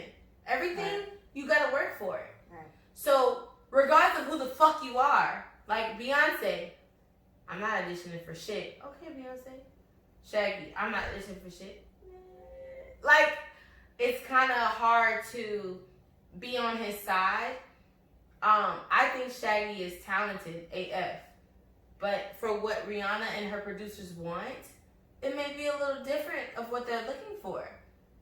They may want some of the Marley brothers, Skip, or whoever the fuck. You know what I'm saying? Like, Not I love him. It's not. He's new. What's his name? It's her. They have a song. Her and it is Skip Marley. They have a song called "Slow Down." There's Damien. There's I'm telling you, Ziggy. he fine. They all fine. He fine. All I'm like, kids. Big. Hey, I love it. Skip Marley and her. They have Maybe a he's song somebody's called, son. I'm gonna show you this. Lauren Hill got some kids that want Are to you ready? Skip Marley. Slow Down. It is a beautiful song. I love, their chemistry is dumb. They need to go out. But my thing is, I get who you think you are, and that's fine. But if I require a certain, I don't know, like, if I want you to audition, then why don't you just do it? You know, like, why are you so above that? You know what I'm saying? Like, I want my album to be top 10 billboards. So I need to make sure the reggae artist that I'm introducing, whatever, yes, I know what you're capable of. Yes, I know you're Shaggy, whatever. But this song, I need you to be a little bit like, you know? Right. So just audition for that and let me hear what it's like. All right. So for me, when I heard it, like, I got offended. No, I did. Shaggy. Yeah, because Shaggy is Shaggy. You're making a reggae influenced album. Shaggy is not Popcorn. He's not even Vibes Cartel. You know, I love Vibes Cartel to sleep. He's my favorite artist in the world. However, Shaggy has been singing his little tunes and doing his thing for years. You know what the fuck he sounds like. He's been around before you were born. This is how old this nigga is. It's honestly low-key offensive Honestly. And he honestly didn't seem offended. He was just saying, because somebody asked him for whatever reason, are you going to be on Rihanna's album? And he was just like, no, people reached out to me. He said, no, people reached out to me. And, they asked me to audition for it. And I was like, no, I don't want to audition. I'll leave it to the young kids. He didn't sound pressed or whatever. But there's certain people she wouldn't ask. Like, she know what the fuck Popcorn sound like. I feel like she wouldn't audition Popcorn because Popcorn's current and regularly know him. But it is kind of offensive. You're not a reggae artist. Rihanna, you're from Barbados. This is not your music. True. So to me, that's what, to me, that offended me because it's just like, there's certain people that kind of are above it. Like this Chris Brown. Chris Brown's a singer. This nigga said, when he did Takers, that movie with T.I. and them, Chris Brown said he didn't audition for it. He said, he don't audition for movies. He's already made up in his mind. He's above it because I'm Chris Brown. Right? I don't audition for movies. Now, maybe for a song, it's a privilege to get Chris Brown on a song because it's Chris Brown. It's low-key a privilege to get Shaggy on a song. He's a fucking legend for Jamaicans. And this is why Jamaicans are offended. Because it's just like, sis. And then my thing is, maybe it's just her people. Or maybe they're making everybody do it, so we have no choice but to make him do it. But there's certain people that it's like, you honestly, low-key, need to ask them if they're willing to do your shit. It's not the same. Yeah. So in his case, fine. He's not, Rihanna's definitely on a level of, we love Rihanna to sleep over here. So fine. But I was offended by it because it's just like, I don't think he needs to audition. I definitely understand his point. It's almost kind of like your bright gun feisty. You're going to ask me to audition when I've been out here making music longer than you. You don't need me to audition. You know what I do. You either want this or you don't. So come to me and say, be on it, or don't contact me. But to contact me and ask me to audition for your shit. Then that makes me feel like it was a preliminary thing for every artist. I thought about that too. Because I was like, man, I love Rihanna. And Rihanna has a lot of very cool, like chill ass shit about her. So that can't really be it. And I feel like because she left it in the hands of other people. Right. She can't jump in and say, oh, no, Shaggy's good. You know what I'm trying to say? Yeah. Because then I would be like, oh, Popcorn's good. Oh, Vibe is good. Like, she doesn't have time to step in and say they're good. But my point is, she does have time to step in and say she's good because she gets to decide who's on her album. Rihanna's not brand new bitch that just started. Rihanna has full control, basically, of whoever's on her album because she's Rihanna. Yeah. We've been waiting on this album for how fucking long? That bitch, when did Anti come out? Girl. Like 3 years ago? Rihanna. We've been waiting. At this point. And apparently it's done. Apparently it's already done. We're just waiting on it to come out. Yeah, so I think he handled it well. He didn't seem pissed or aggressive, but he probably wasn't. He probably don't want to. No, I definitely think he heard him just like, I'm not auditioning for this. It's certain shit. Like, I feel like there's actors. Honestly, I've never heard of somebody auditioning to be on a music album. I've never heard of that. Maybe, but then I thought about it. Maybe background singers, they got to audition. Yeah, so maybe you want, but it's like, you want him to audition to do what? With yours. But to me, that's still so weird because if I'm doing a song, Travis Scott to make my shit pop. He don't need to audition. I know he's a benefit to the song. If you're hiring one of us to just see if we sound good singing behind you, that's a different situation. You're getting me on this song because of who I am. It's not just because you like me oh so much. You get what I'm saying? Unless we really good friends, but it's a reggae influenced album. So you're gonna pick niggas like Sean Paul, pick niggas like Shaggy, pick niggas like B-Man if you're gonna throwback, because they are throwback, but they're legends in this game. Or you're gonna pick people like Vybz Kartel, who, if you ask me, this is the king of dance, I love him to death, right? You're gonna pick people like Alkaline, you're gonna pick Idonias, you know what I mean? You're gonna pick these people, Popcorn, exactly. So to me, it was kind of like, that's honestly a very, very weird flex, but okay, fine. So I know it wasn't her. I want to assume it's not, but you're right.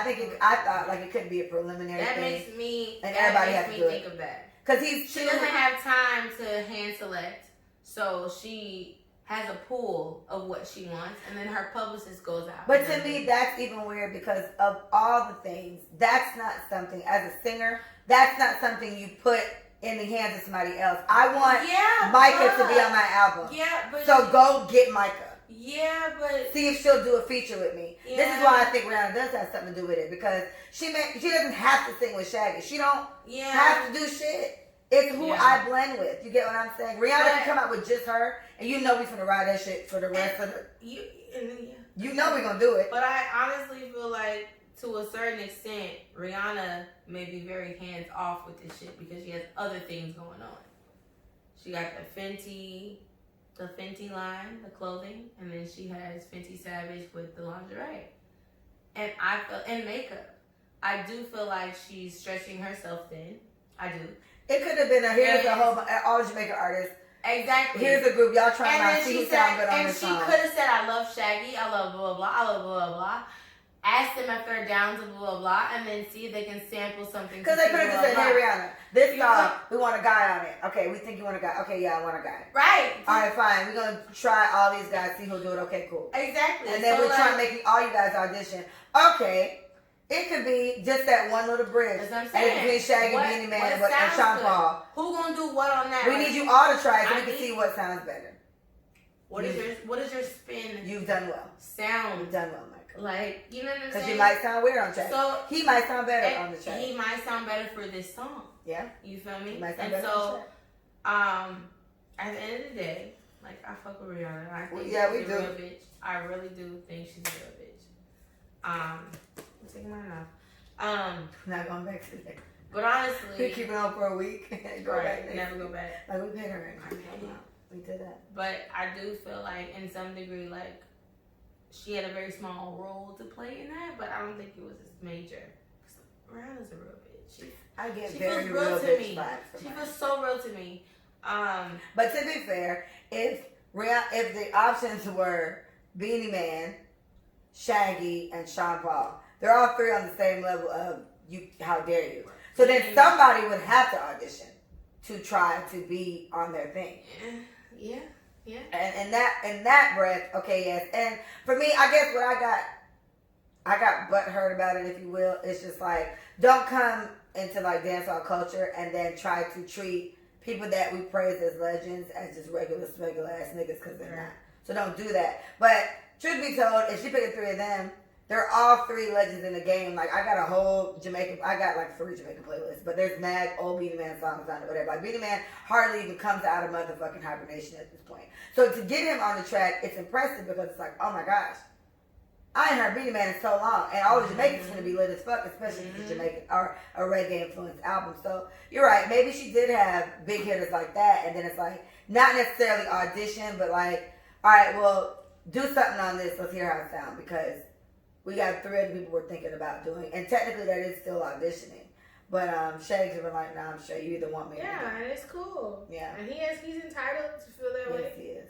All right, next, Lonnie Love. Oh, this one gonna go for a while. All right, Lonnie Love on the Real said the snippet was, a lot of black men don't know how to have faithful relationships. So she went on to explain on the strength of slavery. This honestly to me sounds just like you, because slavery was so hard for us and our families are always broken apart. That is trickled all the way down now, and this is why men are this way. So Joe Budden, and don't quote me because I'm getting this based off what Charlamagne said, but Charlamagne was like, because Joe's thing was that men, it's like the success level, or because men work so much or whatever, this somehow, I don't want to misquote him, but it was something along those lines. Because Charlamagne was like, it's not because men are too successful or work too much. But I guess that was the point Joe Budden was coming from, to say why men cheat. And he was saying it ain't got nothing to do, Charlamagne was saying it has nothing to do with slavery and all this other type of stuff. He was like, but man wants to cheat, he's going to cheat. Not just black men, but man wants to cheat, he's going to cheat. Right? And we can all agree with that. A man wants to cheat, he was going to cheat. Charlamagne cheated on his wife and vocalized it for years. Until he just stopped 2 years ago. He's 3 now. Disgusting. But he's been married for like 5, I think, or 4. So he's been married for a while, and he just started being faithful to his wife. And he said the reason why he stopped cheating on his wife is because if he grew up and it finally clicked that I don't want to keep hurting the woman that I love, the person that I love. Finally, right. So this is something that we've always had a back and forth with. I've always said I'm disappointed in a black man. I don't understand what the fuck you guys think. Micah has told me before that it wasn't always in the black man's nature to disrespect their women. It wasn't. Because this is not what you guys used to do. This is more of a white man thing. You're assimilating. And you're assimilating. You're trying to be an alpha male, but an alpha white male. And this is what makes you guys disrespectful. Yeah. And it all comes down to, like, I can't, regardless of what the reasoning is, I think what Lonnie Love said was true. A lot of black men don't know how to be in a faithful relationship. And I'm going based off the black man I've seen. Yeah. I don't fucking see it. I think a lot of men don't know how to be faithful. And this goes back to the excuse that women give men. Remember? Yeah. They can't help it. If I continuously give you leeway, if I continuously let you off the hook because of what you're capable of and what I think you're capable of, you're gonna keep doing the same fucked up shit. So I'm gonna make an excuse for it, right? So, as far as black men being faithful in general, like if you're assimilating to a masculine culture of I am man makes rules, man controls woman, then you're gonna control everything that you do based off of how you feel. You're not thinking about what it does to your counterpart. You know what I'm saying? You're thinking about how it benefits you. Mm-hmm. So if we're all just being selfish, if all the men are just around here like, shit, I like that. I see that. I want that. I go get it. That's a song. That's mine. I want that. I need that. You know what song? Can I have that? Now give it to me.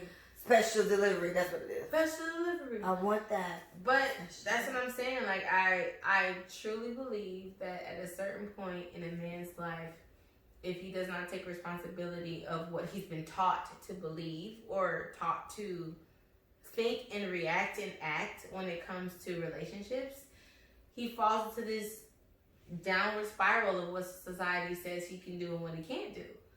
So eventually, you just start doing whatever the F you want to do. Like, you know what? At this point, I can have her, I can have her, I can have her. I have a wife. She finds out. I'm going to tell her I was depressed. I'm going to tell her I was at a low point in my life. I'm going to tell her that she was not paying attention to me. Some men use her depression, her postpartum depression. Portia from the Real Housewives of Atlanta, she's on Ricky Smiley's morning show too. Her husband, her fiance, said her postpartum depression is what caused him to treat on her. What the fuck did you just sir? It's disgusting. It's like, of course, I'm so sorry that this bitch's depression caused you to make it worse. You fucking idiot. Like, come on, man, do better. Like, I literally can kill my baby today because of postpartum. And like, you want to go fuck on me? Postpartum is such a real thing. That is a disease. That is a thing. I will put my child in the street and walk away and not even recollect what happened. Bro, some woman that was postpartum depression, she cut off both her baby's arms because she said the Lord told her to do this. And then she called her husband and told him, hey, I'm going to cut off the baby's arms. He was like, bitch, what? He's like, yeah, I'm doing it right now. All I heard the baby crying. The baby bled to death and died. It was a fucking 2-month-old. Cut off both baby arms. And then the husband came in and she was like, the baby's okay now. The baby stopped crying because the baby fucking died. Postpartum depression. And the baby was crying, which causes another trigger for postpartum. You don't know how to you don't know how to stop the baby crying. So you just stop it. So you stop it. And some women suffocate their children. Like a lady at daycare did somebody else's baby. She suffocated somebody's baby. I would have killed that bitch that day. She come to pick up her kid. Her kid was dead. And they showed her getting frustrated and suffocated somebody's kid. It was a fucking baby in the crib. I just can't. Man, I don't know what you got going on. I'm not going to say life ain't hard, Daddy. I believe you. I know it's tough. I know she's not as hard as mine, bitch. I know she's... Count your fucking days. Count your fucking days.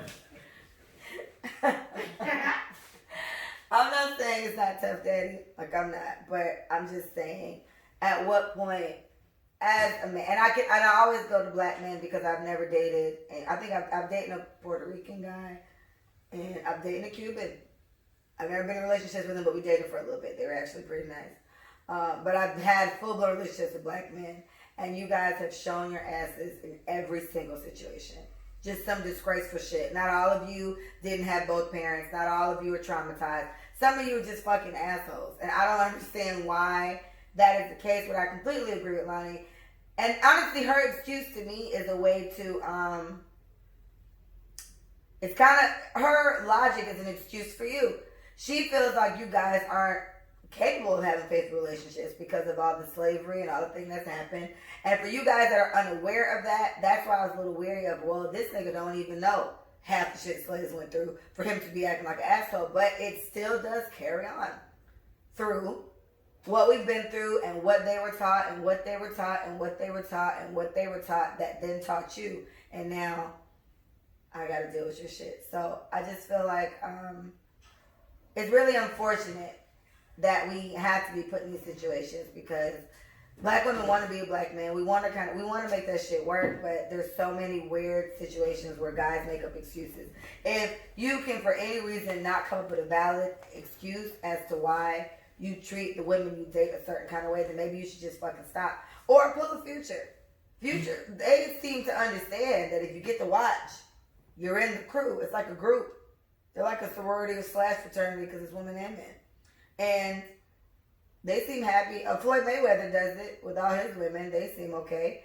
And I don't know. Maybe his isn't publicized as much, or he don't get them all pregnant, so that's why it's not as clear. And we know Floyd Mayweather got money like no other. And he got a whole bunch of women, last I heard, but he doesn't get them all pregnant. He's very good with his sperm, so whatever. Well, I agree with you, Lonnie. All right, next, Micah. So Micah had a situation Thursday night. Please share with the class. Okay. So this has happened multiple times in a very different way, but I was with one of my friends, and we're walking towards the boat because we want to have a boat ride, whatever. And two black men noticed us, and it was a white woman talking to them. Not sure if they was in the same party or she just met them that night. Just to give you some type of context, it was two black men and one white woman. When we walked down the stairs, the two black men stared at us walking down the stairs and walking towards where we were going. I then heard the white woman say, "Oh my gosh." And I'm like, "Bro." So, whatever. So we continue to go because we want a boat ride. So we sign our names, blah, blah, blah. She comes over and she says, "Oh my gosh, you ladies are so adorable." And then Rachel was like a puppy. And so... We are trying to back. What do you mean adorable? And so... Like what? She was like... Like pets? She was like, you guys are so cute. Like, blah, blah, blah. That's adorable. And she went about her business. And then Rachel continues to say, "So, what if I did not take that as a compliment? What if I then said, what the fuck does that mean? What if I would have said blah, blah?" So my thing was like, I hear you, sis. White women are treacherous. But one thing that I have to say is that I believe white women give black women compliments on the merit of guilt. And it's along the lines of kind of a validation. Like, they feel guilty because we are told that we're not beautiful, but they also are feeling some type of sense of guilt because in some way they contributed to that, right? So you got the slave master and you have the slave master's wife. And they probably hated the slave master always runs off and fucks a slave, gets them pregnant. And it's that just, little Milano, baby. It's not okay. You know what I'm saying? And so the wife had to deal with that for however many long. Like, she's being cheated on, but not just with a white woman. You've been cheated on with a slave.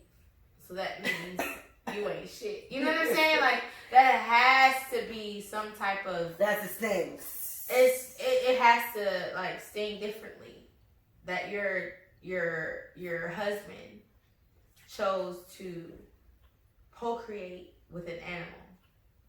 Because that's what they thought we were. Yes. Right? So, my thing with white women complimenting black women is the validation that you think we need from you. And I'm here to say we don't need that. So, don't need it. At the place Micah was at, we were there one time. It was me, Micah. Sugar baby, sugar daddy syndrome. A few other girls there with us. And it was a Latin woman. And she had a white friend, white lady.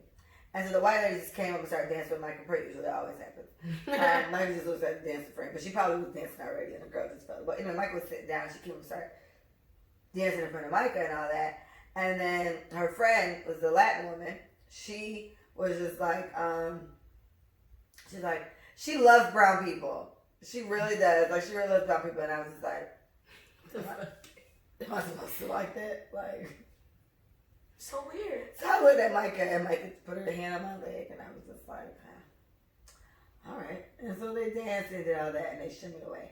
And I think there's a sense of, I have a little sympathy for them in the case of, they probably really just don't know what the fuck to say. So they come up with stuff like that. She loves brown people. She really does. Like, she just can't help herself. Around brown people, she just loses it because they're so fun. It's just like, and then that bothered me off Rick because it's like she's coming to dance with Micah. She wants Micah to dance with her, and then Micah's shitting with her, and she's like, "Oh yeah, look at that." And all I thought was, "This is how black people used to have to dance for you, motherfuckers, when you had us as slaves." And it's unfortunate. If you find the right black person, damn near anything you say to us is gonna trigger us to some fucked up shit your ancestors used to do. It's fucked up enough to be like, maybe just don't say shit to me, my nigga. Like, don't say nothing. Because everything you say gonna piss me off. And then I can see how they feel, though. It's like, if I try to dance with the bitch, I'm treating her like a slave. If I get a bitch a compliment, I'm being condescending and trying to pacify her because you used to own slaves. And it's like, you know what, ma'am, it's really unfortunate, but that's just kind of how that's how the cookie crumbles for certain people. It's one of those things where it's like, oh, Whitney Houston, it's not right, but it's okay. You're going to make it anyway. Like, I don't know what to tell you, but every time I see some weird shit like that, I just get uncomfortable. It's just like, sis, I don't know. I don't have too many white people coming to me telling me how pretty I am. I think Micah's whole aura honestly says, this is a nice bitch. Like, if you could just see a title on top of somebody, Micah, this is a nice bitch. It's right on top. Me, I won't say exactly what mine says, but but mine don't say this is a nice bitch. Mine says probably little people syndrome. Whatever. Yeah, it just says tread lightly. Tread lightly. And I give off that vibe and I'm perfectly fine with it. So when she said that whole little dance, I was just like, this bitch is lost. But I am informed enough to understand that everyone's just not aware, you know. You can't expect people who didn't have our struggle to understand our struggle. So we have to then accommodate whatever ways. I shout out to Rachel, literally, like a round of applause, for saying like a puppy, because that's what it sounds like. And then maybe, just maybe, this lady would think twice with doing that again. Do I think so? Maybe not. If she was drinking, it probably just went over her fucking head. She honestly... she was with two black men, so I didn't set the scene. She was with two black men, and they noticed us first. Of course. So when they noticed us, she noticed us. She was like, "Oh my gosh!" And so, in my head, I'm thinking, you went out of your way to say something because you wanted to appear inclusive. You wanted to appear down with the community, with the black men that you were talking to. And so, because they noticed us, you noticed us. But if it would not have been two black men you were standing with, it would have been two white men. Two Caucasians. You were standing with. You would not have felt the need to leave them to then compliment us for whatever reason. And you're assuming, but honestly, it's I'm almost positive. Yeah, like this is an assumption because she does not know that. Because this is one of these white people that really likes white people. There's a lot of them that really like blacks. They want to be black, or they really like the culture. They get cornrows and shit like that. She could be one of those. She may not have it right now, but she could be. Yeah. Did you see Power last week? Episode when I think his name is Jason, the old guy that Ghost kept doing deals with. And he doesn't like him, but he's kind of liked him because of that. And he was just like, I'll do a deal with you, James. And he was like, only if you say tape is trash. Like, agree tape is trash. He was like, yeah. And then James said something, and they made him say the lines of, yes, I love going there. The brown women, they're beautiful, brown skin. I was just like, racist. And, a white man, right? Yeah. And he hates working with him because he's racist. And that automatically turned me off because I got very slave master and my slaves. You sound like one of them motherfuckers that would have been raping us just because of our beautiful brown skin and our asses are that's why James found it so hard to work with him because he was so racist. He every chance he got, he said something that was offensive. Okay, so to sum it up, I definitely understand. For me, I get where it's like, for white people that are really trying, I guess, or whatever, I get where it's like, damn, nothing we do works. If we give compliments, it's the problem. If we help, it's the problem. Shit at all. And honestly, that may just be the best bet. But to be fair, this is if you're talking to people like Micah and myself. Because when the girl was trying to dance with Micah, and then Micah went a little bit and was like, oh yeah, look at you, da, da, da. Honestly, that could have easily been just some happy white lady doing what she did. But my first thought was, oh, this is the way niggas used to like skip and jump for y'all back in the day. It's annoying. And honestly, in this case, Micah, I do think we may be the problem. Because I know. We may be the problem though, because maybe this white bitch is really just trying to be nice. And you know what? If we're on high alert because we are, we just are. Racially driven, we know what the fuck them happened. Yes, we're racially driven. That's yeah. So I get it. We may be on high alert, but I do know how to recognize something that's not natural. And what's not natural is with your lady that was weird. With the woman that I encountered, but also every other white woman that comes up to me and tells me that my group of friends is beautiful. I have a strong sense that they need to tell me this about whatever because they're trying to validate how I feel about myself versus the way the world looks at me. So I think when I have 6 of my friends and we all dress up and we go to dinner, every time a white woman always says, oh my God, you guys are so gorgeous, so beautiful. And my thing is, so fucking what that I think racially the first time. This is the way this country is built. Like, I'm not apologizing for that. I'm sorry that I keep going back to race. I don't go out of my way to tell white women they're beautiful. I don't feel the need to. But the fact that you feel the need to tell my group of friends that we're beautiful and that we look at you guys, how you guys are put together. Bitch, this is not a project. Like, I literally... bitch, it's not a project. Feel very... I get charged. Oh, you get triggered. Because I don't need the validation and my friends don't either. And if it was said maybe in a different way. But not even that. What if she really just felt like, not in your white lady situation. I can see where that may have stemmed from something else.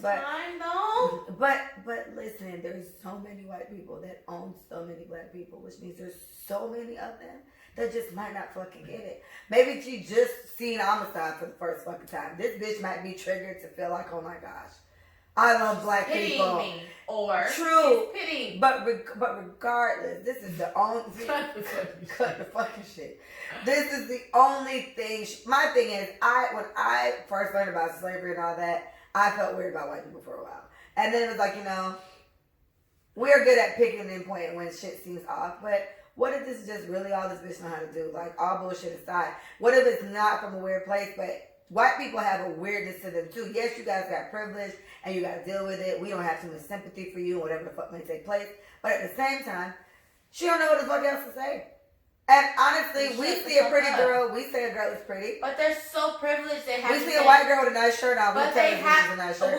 Okay. We would do that. Okay, her shirt's nice. But I'm not judging you based on the merit of who you are. But you're assuming she's doing that, and she may not be doing that. I'm sorry. I don't feel that white women are genuine. I don't. Yeah. I don't. They didn't have to sketch. I have one Italian friend. And I say Italian because it is a distinction between Caucasian and Italian. I know they're pale. But Italian people understand the oppression of black people and Jews and whatever the fuck. And Jews. So we talked about Jews last week. And we did. I fuck with the Jews. So in that regard, no. Like I don't feel a genuine sense of you trying to make me feel comfortable or you trying to validate me in some way. I don't feel that. I'm sorry. I don't. I do not trust white women. I don't. Well, white women, you know, do better. I gotta agree with this squad. This is what it is. Just don't say because like I said, I'm not too far off. When I hear certain things, I just automatically go negative with it. And I think I'm Micah isn't comfortable, but I'll get her there. I'm comfortable with saying maybe I'm the problem, but you know what? Maybe I'm traumatized. Maybe I'm triggered. Whatever. Yeah. A lot of fucked up things have happened. The moment y'all say certain shit to us, my mind automatically goes to why you want Micah to dance with you because that's what niggas used to do for you back in the day, and that's where my mind goes with it. So sorry, sis. That's just where it goes. And my thing is, with saying my mind goes to that. Please understand why that trauma has a place. Mm-hmm. Just respect where I'm coming from. I'm sorry that it comes off harsh, and I'm very sorry that it comes off offensive, but leading to where I want to be based on where we've been, I'm sorry. Yeah. Your people own my people, and you disrespected my people. And white women, you were particularly upset with black house niggas because it was fucking your husband. Not on purpose. It was by force. So the fact that what I want y'all to understand. You think she wanted to do that? Calm down. Okay. Do you think she wanted to do that? She did not want to do that. She was forced to do that. And she did not, her throat would have been slit. Her kids would have been sold. It's crazy shit. She did these things to keep whatever consciousness of her family and whatever. For as long as she could. As long as she could. So you around here thinking, she did this to my husband. She tempted my husband. You're a fucking idiot. I'm sorry. What woman wants to be taken by someone she doesn't respect and someone she fears? Yeah. I fear him. What do you think I should do? You fear him, bitch. You ain't leaving. Like, at the end of the day, like, you're not leaving. You fear him. Your husband is cheating on you with a slave. With a slave. That is the utmost, with quote a whole unquote. animal. Or whatever y'all I am 3/4 of a human being. No, excuse me, 1/3. I'm 1/3 of a human being. 3/4 is cute, but yes, it's 1/3. And you're sticking around because he's fucking a third of a human. And then he has a baby by me. Over and over. And you burn my ears. And you burn my fingertips. And you poison my food. Fuck you. Like, honestly, like, none of that makes sense. Because none of this is going to stop your husband from fucking. That's what I'm saying. I don't want to fuck your husband. I don't want to. But he is my owner. I'm a slave, and I have no fucking choice. I have no choice. And you. So if I don't fuck you, you kill me. And if I do fuck him, you exactly. put me through hell. And you're doing this to me because you're upset with me because I'm a woman and I have a vagina. Okay. And that my man is fine. Whatever. You've expressed it all. And then lastly, trickle it all the way down to white women today. These bitches don't know what the fuck going on. They do. I feel bad for them. They're insecure. And they are chasing the wrong things. And I think they're in the wrong battle. I think they're in the wrong battle. They are. White women, you're in the wrong battle. In the wrong battle. You need to be striving for independency for yourself. That's beautiful. That's nice, lady. Femininity and just equality among black and white people. Fuck feminism. I can't believe that y'all put that on black women. Black women, you should not be a feminist. That means you are against black males and yourself. Black males seem to be against us half the time, so I mean, shit, I feel that, but I get that. But I understand why. Because the feminist thing arises. No, don't you fucking I'm sorry. The way these niggas cheat on us has nothing to do with feminism. Not cheating on us. But, okay. What I'm saying. Now I'm resting. What I'm saying is. And I yield back. I'll say this and I'll yield back. The fact that the feminist strike. Some guy says, hello, get off, you need some loving. Burr. Thank you, Kirby 15. I don't know who that is. The guy he says, you need a man.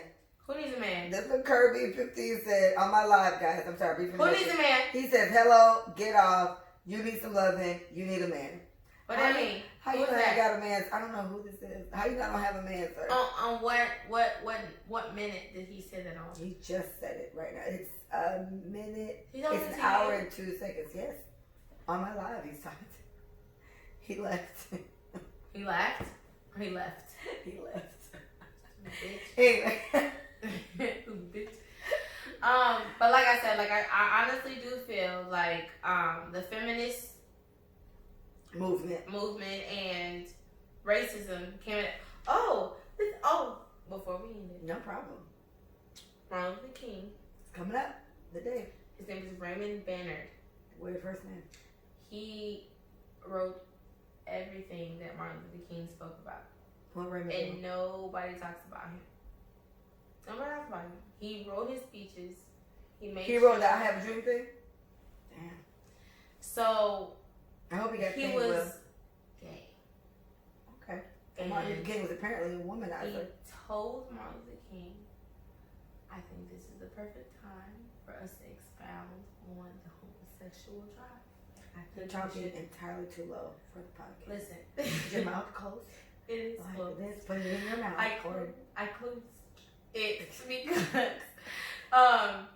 it was such a secret because Martin Luther King was like, look, we're trying to fight for equal rights. We can't fight for equal and gay rights at the same time. Understand. We have to take one fight pick at a a time. Exactly.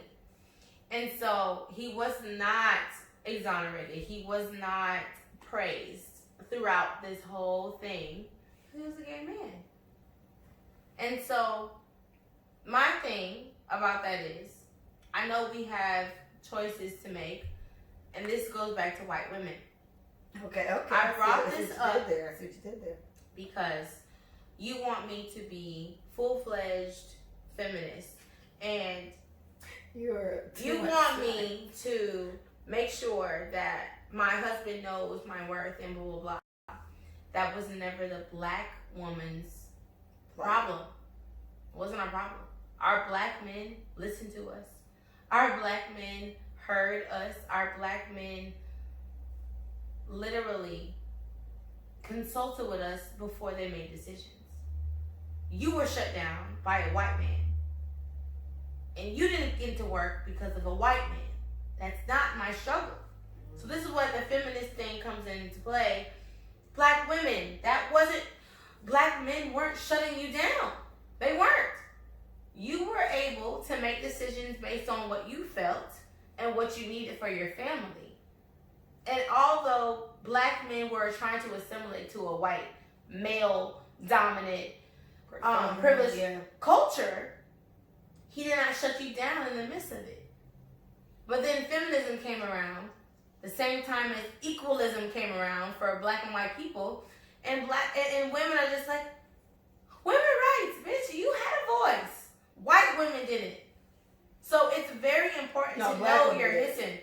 White women didn't have a voice. That's why they were gung-ho feminists, whatever. Black women was running shit in their households because that's what mattered. We didn't want jobs per se, but at the end, equality, nigga. I want to walk down the street without being hosed. We have two different fights. Yeah. I want my kids to go to school without being gunned the fuck down. Like, we had completely different fights. That feminism shit totally derailed us and was like, yeah, women equality. Like, it totally threw us off. So my thing is, if you really want to get down to feminism and what it means, you, as a black woman, that's not the fight that you're fighting. You're fighting for equality still for your black man and you. Mm-hmm. You are more educated. 94% of black women are graduated with their bachelor's. Shout out to them. Black men, not so much. Okay? We need to focus on the unity of what a black male and a black female can contribute in America. Feminism does not help that. It separates us, further separating us. So stop this whole I'm a feminist and women first and blah blah blah. Okay, bitch. I just would like to know. I would honestly like to know what your discrepancies are and what you're disproportionately getting. For me to feel like I should be on board with that, because I'm not. Feminism, I'm not on board with it, because that is a genocide of the Black community, and I'm not with it. I said this a couple episodes ago when this feminism thing came up, and I was like, I saw like hats that say feminist and shirts that say feminist. I shop a lot. And I was like, and I was like, dang, I was going to get one, but I never got one because I felt like I didn't fully understand what it meant. Boom. It sounded good enough. It's just like, right. I support women. Yeah, feminists, girls, women power, girl power. And they really got it all the way. So I was like, I'm going to figure it out. And then we had somehow this came up on the podcast, and Michael went the fuck off. And I was like, what? Me and Nicole won't be making a feminist hat. But we're not about to get yelled at. And so we left it alone. So, there's a little knowledge for you guys. Dropping a few gems on that ass. White women, stop complimenting us. We don't like it. We don't need validation. That's what it is. I like it. I don't need your validation. So if you're doing it out of the kindness of your heart, thank you. But they might be, and you still gonna be offended. And I will. So don't. Just be quiet. So don't. Just don't tell me what I look like, and tell me. And don't touch our hair. We'll fight you. All right? We will. All right, last one. Roddy Rich. Do you know who Roddy Rich is? I put the new Forgis on the Jeep. I'm gonna do the I'm gonna get it out of the street. Right, that's him. That's him. It's Young Mustard, Mustard, DJ Mustard. It's DJ Mustard. You like him? Yeah, I like DJ Mustard. DJ Mustard is, it was him and YG and Ty Dolla $ign that did Tooted and Booted, and then they all just became famous after that. I mean, that's some shit. And Mustard on the beat, he been on everybody's beat, so whatever. So anyway, Roddy Rich has #1 song right now. I forgot what the name of it is, but it's #1 song right now on Billboard. Shout out to Roddy. Apparently his album is great. Carlin swears on it, like he loves it. I have never listened to it, but I heard it's amazing. And Justin Bieber is upset about this, allegedly. Because his album is at #1, he's like posting things on his page and stuff like that on the lines of, this is Justin's comeback. To make it #1, we need to stream it and buy it on iTunes multiple times. Like, these are the exact wordings that are on the thing. Advising people to buy a song on iTunes multiple times in order to get his song to be #1. And I read that. And the young one? Yeah, the young one. And I read it and I was just like, how lame is that? Like, that's so corny. So corny. It's like, do you hear yourself or do you see what it sounds like posting this on your page or wherever he posted it? Because it looked like it was on his page based on what I saw. It was on the Shade Room, I think, or Baller Alert, one of them. And it was just like, Roddy Ricch has #1 song in the world right now, country right now, whatever. And Justin Bieber is not happy about it. And then they showed all his things about Yummy. Yummy is not #1. We have to make it #1. And then it was just like, in order to make it #1, you have to stream it and buy it multiple times. This is Justin's comeback. We have to make it #1. These like 3 different posts, and I was just like. So people replied, and they was like, "Ain't nobody fucking with Justin no more." And I was like, bitches love Justin. That's beside the point. It's just like, what the fuck? It's a little corny. A little. I would definitely give it corny. And then Roddy posted on Twitter, and he posted his shit, and he was like, it's #1, I can't fucking believe it. And then he posted after that, and it was like, y'all stream Justin Bieber's Yummy. And he put like fire after that, and I was like, look at the blacks. Look at the blacks being nice. I was like, fuck them! You out here talking shit? No! So Hope your shit don't never make no. So that's my But thing. I'm proud of him for doing that. That was nice of him. That was nice. That was nice. We will never, ever turn our backs or just not support anyone else for the benefit of our own. It's not in our fucking DNA.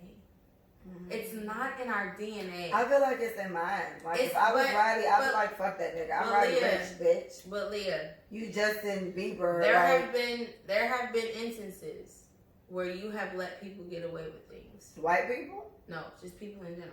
No. Because I think, and I think in our and I'm chucking this back up to our nature. Yeah. Africa was where life started, and we were the closest to the sun. So being closest to the sun, it means next is warm hearted. Right? No, dead ass. You laughing. Oh, That's real. I'm serious. Okay.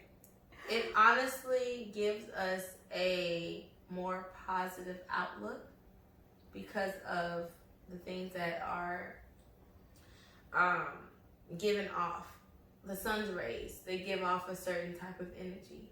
And when we absorb that in our melanin, we're fucking different. We are. Our beautiful And skin that's why we can't, when slavery happened, we couldn't revolt as quick as we wanted to. Not the Haitians. Shout out to the Haitians. They went the fuck off. But you see how Haiti revolted? Do you see how Jamaica, they revolted just a little bit more than Americans did? But Haiti completely was like, I'm not with this shit. Yeah, Haiti was with So it's not in us. And even then, Haiti took over their country, and it's poor right now. And it's the worst that it's been in years. There's no government, and the government that's there, it's not stable. Because you chose not to let European people come in and tell you how to run your shit. So they're getting the shitty end of the stick right now because they have no structure. They don't know what it means to be in a foreign land and to build structure. Because they had it before. So I honestly feel black people are not equipped heredity wise, genetically, we're not equipped to do what white people have done. But we can't. I don't think we have the mentality to do so. We're too made. When white artists, like what Justin Bieber's doing, it's probably one of those things where he sat there and was just like, man, it's just wild. Like, how is he? Yeah, and not even how is he, and even if he didn't even dwell on how is he number one, it's how the fuck am I not number one?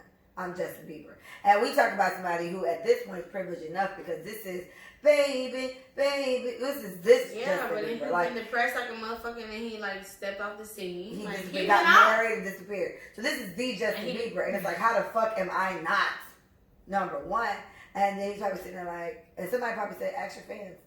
It's kind of like a Taylor Swift thing. This bitch is always number one. She always number one. Her album's always number one.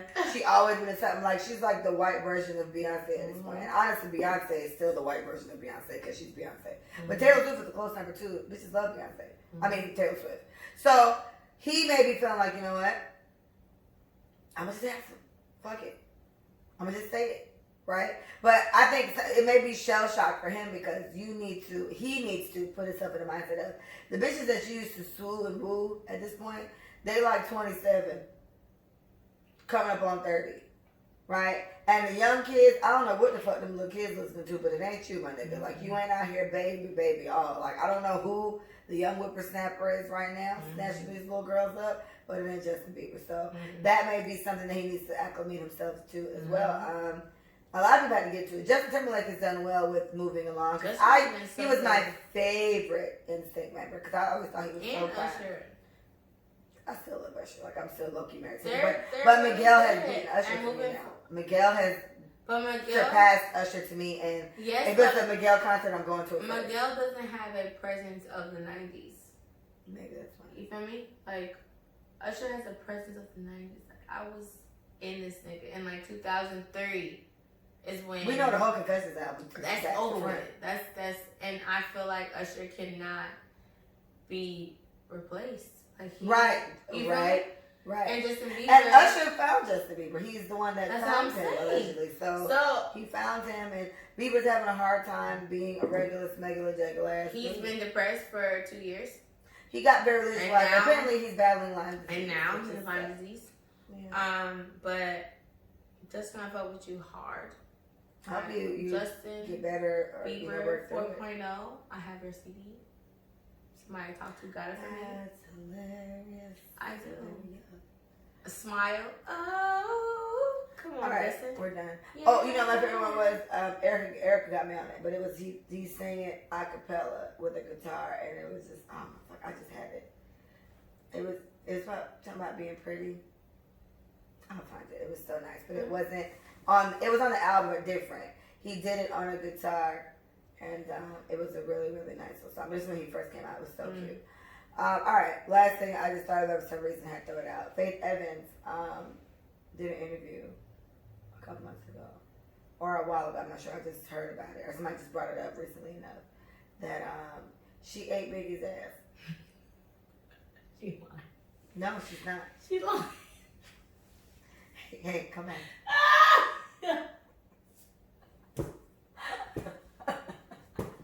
She lied. She was just like, they was just like, oh, they was like, the Biggie eat ass, and she was just like, yeah, I eat ass, and I might eat his too. She lying.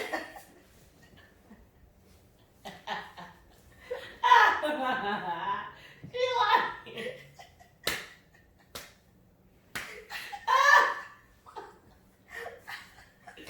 Hey. She lied. She lied. She lying. I don't believe her. I and don't they believe was like, her. oh, babe, you ain't eat ass. She was just like, I mean, you know. And then Everybody just stop. we have to have a let's talk about sex That part too. is I'm waiting on it to happen. Hilarious. We're gonna bring it up again then, but I was like, you know, how do you feel about that, Mikey? They do it. Big and leave it seem like that they been over let that happen. Maybe they better. Maybe he's laying down. Yay, let's. Personally, I think she's lying, but You know, somebody said in the comments, they was just like, so they out here eating Biggie ass, and you can't fuck her. With the No. Yeah, listen to me. If Biggie and Tupac is Tupac, I totally think Tupac smashed He Biggie. did not. And He didn't. Tupac was fine as hell. He didn't. Tupac was so attractive. I don't okay, believe and he that. was way smaller. So unless you like big guys, Tupac don't had all the wanna swag to believe him. that. Tupac totally probably smashed Faith. Now Faith is with fucking But why would he lie? Stevie J. Why would he lie on his dick? right. He's Like, Tupac. and no, He's and so Tupac cool. could have done it just to piss Biggie off. I feel like But they Faith really didn't. Faith is out here voluntarily saying she's eating Biggie's She's ass. never done it. I don't believe it. She said it. She said it because it's relevant right She now. said it out of her mouth. She said it because it's relevant right They now. asked her if Biggie ate her When? ass. She said yes. Because And it's I might relevant ate his right too. now. And they all started laughing. It's relevant right now. That doesn't mean they didn't do it. You don't think that was the answer? No. Yes. Yes. No. I thought they were totally eating ass back then. I thought they probably worse. No. They probably worse. They probably just all in there. It's fucking stupid. I don't believe it. We'll bring it up again on Let's Talk About Sex episode because I think she Let's totally talk about swallowed sex, that. baby. We gotta sing in the beginning for the part 2 and get some more people on. That'll be great. All right, guys. It's been a pleasure. Hey. Truly, it's been a pleasure. Give us your take on any of these topics. We'd love to hear your opinions. We'll bring them up later. I'll have a little back and forth with you guys on the page if you like. Please follow us at I gotta start doing the website first. Please visit us at letsayitforyou.com. It is an actual website and it's there. There's merchandise, get a hat. It's lovely. You can follow us at Let Us Say It For You on Instagram, at Let's Say It For You, just you on Twitter, and it's at Let's Say It For You on YouTube. We appreciate you so much. Thank you. Thank you. Faith baby. She doesn't. She's a liar. She said she did it. Why you gonna call that lady a liar? She's a liar. I swear to God. So you don't think she out here eating Nope. ass? I don't. You She just lied. like he wouldn't shit. She eating ass now? Yes. But did she answer it? No. Ah, come on. Nope. Come on. All right. Thanks, guys. She exists. All right. That was great. Micah, she said she did it. She's. Micah, she said I she did it. want to hear it, Leah. Leah, she's lying. She's You lying. can't tell no bitch who named Faith she lying. She ain't lying. I don't believe her.